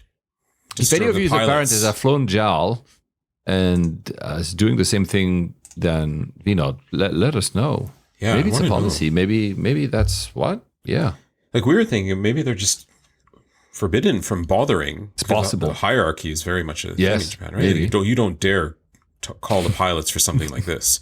You only call in state of emergency. So yeah. Well, don't know. but honestly, it's possible. It's because these things can be also very. It could be a company policy, simply not about hierarchy, but it could be also, like you just mentioned, something that just doesn't. Even if it's not written, we don't do. It's very cultural. yeah, Like I was in Latin America, I was invited in the cockpit. We're talking a long time ago, guys. I was invited in the cockpit to have a cigar with a pilot, man. It was totally different. That would never happen in Japan. Right? No It's a way. story for another day because we don't have time. But so yeah. And then I don't know. The food that was offered was completely mismatched. It was an overabundance of food. I mean, the amount that they give for a child meal was ridiculous. So we get through the first service. Some airlines, they at least they come around, they check on you. Are you okay? Water, anything. yeah. Nothing. No crew interaction. Zero. The plane was pristine. It was clean. The bathrooms are great. It was safe. But there's something fundamentally missing. And the part that really just took it down a notch on a 8.5 to 9 hour flight. You get through your meal service, 1-2 hours. Yeah. You shut the lights down. Expect people to sleep. They threw the lights on at 3 hours out What? to commence second arrival service. That's silly. Silly. It took an hour and a half to hit out the service, and then we just sat there, lights on for a remaining hour and a half, Oh, arriving in. It's like, what are you guys they doing? probably Like, want. Yeah, they probably want buffer, but that's silly. yeah. Look, so, I would have had the same. I mean, for the sake of time, I'm not going to go for too long for a rant, but I think people have. This is a general comment. This is not to you, Peanut, but people have a unicorn ideal of what Japan is, and thus what JAL or ANA are. And they're both great airlines. Please do not think. And you guys, for those who don't know, I used to live in Japan, have an adoration for that country. I love it to death. But like any country, there's stuff that doesn't work, right? And the problem is that a lot of people, and here I'm not talking about you, have this vision that everything Japan touches must be absolutely extraordinary. And so such a thing that having a flight that is not perfect cannot happen. And I'm like, well, I've experienced that as well. So I'm not going to say I'm not. I'm saying I'm not surprised, and not that it was bad, because none of what you mentioned was bad. yeah. Nothing. There was no foul food or whatever. No, it was But just it's, off its mark. Yeah, it's off its mark, and it has happened. I always had a preferences, maybe me or ANA over JAL. Yeah. But even that, I've had great experiences. Really, not a general comment on the airline and their service, etc. But yeah, it happens, man. It happens, and sadly, it happened to you here. And to sum it all up, I think, the statement that my wife made just after we had disembarked and we were, walking at Vancouver International, heading to his immigration, such a bold statement, just threw me off my game. He said, you know what? What's that? I enjoyed that 17-hour flight on Air Canada more than I just enjoyed those last 2 flights. Oh, wow. It's like, wow. Oh, wow. That's a heavy statement. Oh, wow. Now, she doesn't fly as much as, any of us and anyone listening, but she's, some of my intel is rubbing off on her, and I'm sure she's picked up on a lot of that. But for her to say that was quite a statement. Like, Yeah. that really says it right there. So, But I mean, look, I cannot compare. I've never flown Air Canada. I wasn't on that flight, but I can understand, because when the service seems to be a bit absent, it doesn't mean that it's bad. Yeah. It happened to me. I mean, I never, what was it? Asiana, the last time I flown them multiple times, it was like, it's not there, nothing, something is amiss. yeah. I cannot criticize anything, on any other touch points were not bad, but it's just overall, it was It's like, general meh. whole, right? Yeah. It's meh, like fine. Which is fine nowadays. I'm not expecting here to have like first class service when I'm in economy or whatever. It's not the point. But there are airlines who do it better. Engage better with a customer, and sometimes you're just lucky. Sometimes crew can have a bad day. I mean, that you've been one. Absolutely. It can also happen that sometimes just the planets do not align and something just doesn't. Vibe is off. Yeah. Vibe is off. It just happens, right? So it's, Yeah. But yeah, well, Yeah. So that was the trip. It was quite a whirlwind. that was quite a big one. 3 weeks, man. I don't know the last time I had a 3-week holiday, but I wish. Oh man, but I'm very envious of that, especially because you're like a healthy mix of airlines. Mm-hmm. Did you use miles or did you pay for each? Both. Because usually airlines tend to want to punish you if you don't do like return. Yeah. And most of your flights were one way, which is why I'm. Yeah, I basically did a massive triangulated kind of thing. Yeah. In searching for this was quite a stressful piece, and I was able to use miles to get me 2/3 of the way out. Okay. Through basically Vancouver, everything up to Taipei. Yeah. And then Taipei onwards was a purchase ticket. Nice. Yeah. Will you fly JAL again? I'll have to think about it. I'd really look at the other options and then start looking at value. I wouldn't automatically be like, oh my goodness, yes, I'm going to Right. JAL. That's important, right? It's a recency bias, of course, because if I have a very bad, not bad again, like meh flight, I'm like next time I'm not sure. And this is what is happening to me with BA right now. This is what happened to me with many other airlines. When I'm like, really? Sometimes it's unfair because it's really the most recent. Whereas maybe I've had great experience before, but since I'm like, right, I don't want to do that anymore. Yeah, exactly. I usually prefer ANA, although sometimes the choice of colors of blue and white of the seats is it's a bit much. It works well with our Star Wars tie-in because it looks like R2-D2 in an aircraft, but it's not really my thing. I prefer the JAL is a bit more old-fashioned, maybe. No, yeah, it's not the I right was say term. regal. Like Regal. Is that the right word? Yeah, regal. Because all that regal. maroon and the dark tones and stuff. So maybe it's more corporate as well because the ANA is the upside. ANA was built after. It's like Virgin versus BA. Yeah.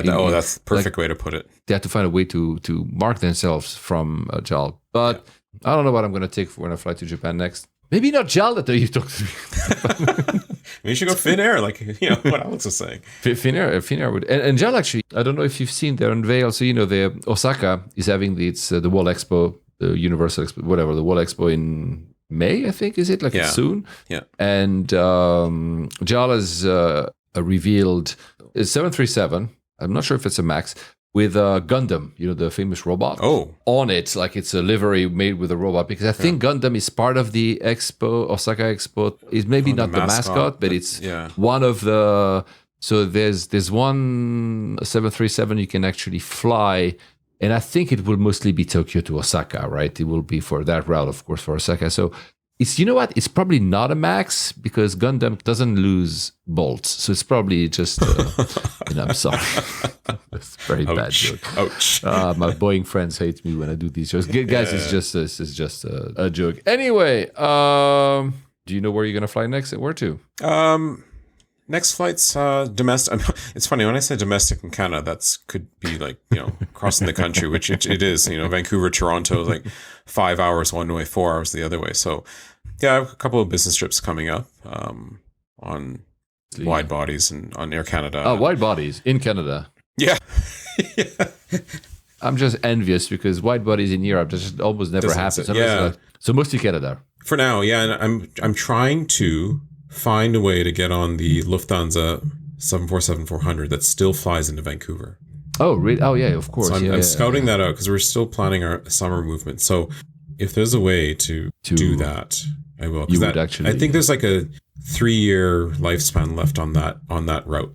Okay. For that aircraft. So before they put the new 350 with Allegris, that new. Yeah, they're running the Munich flight with that one. Which apparently is so heavy that they have to kind of rebalance the aircraft or something.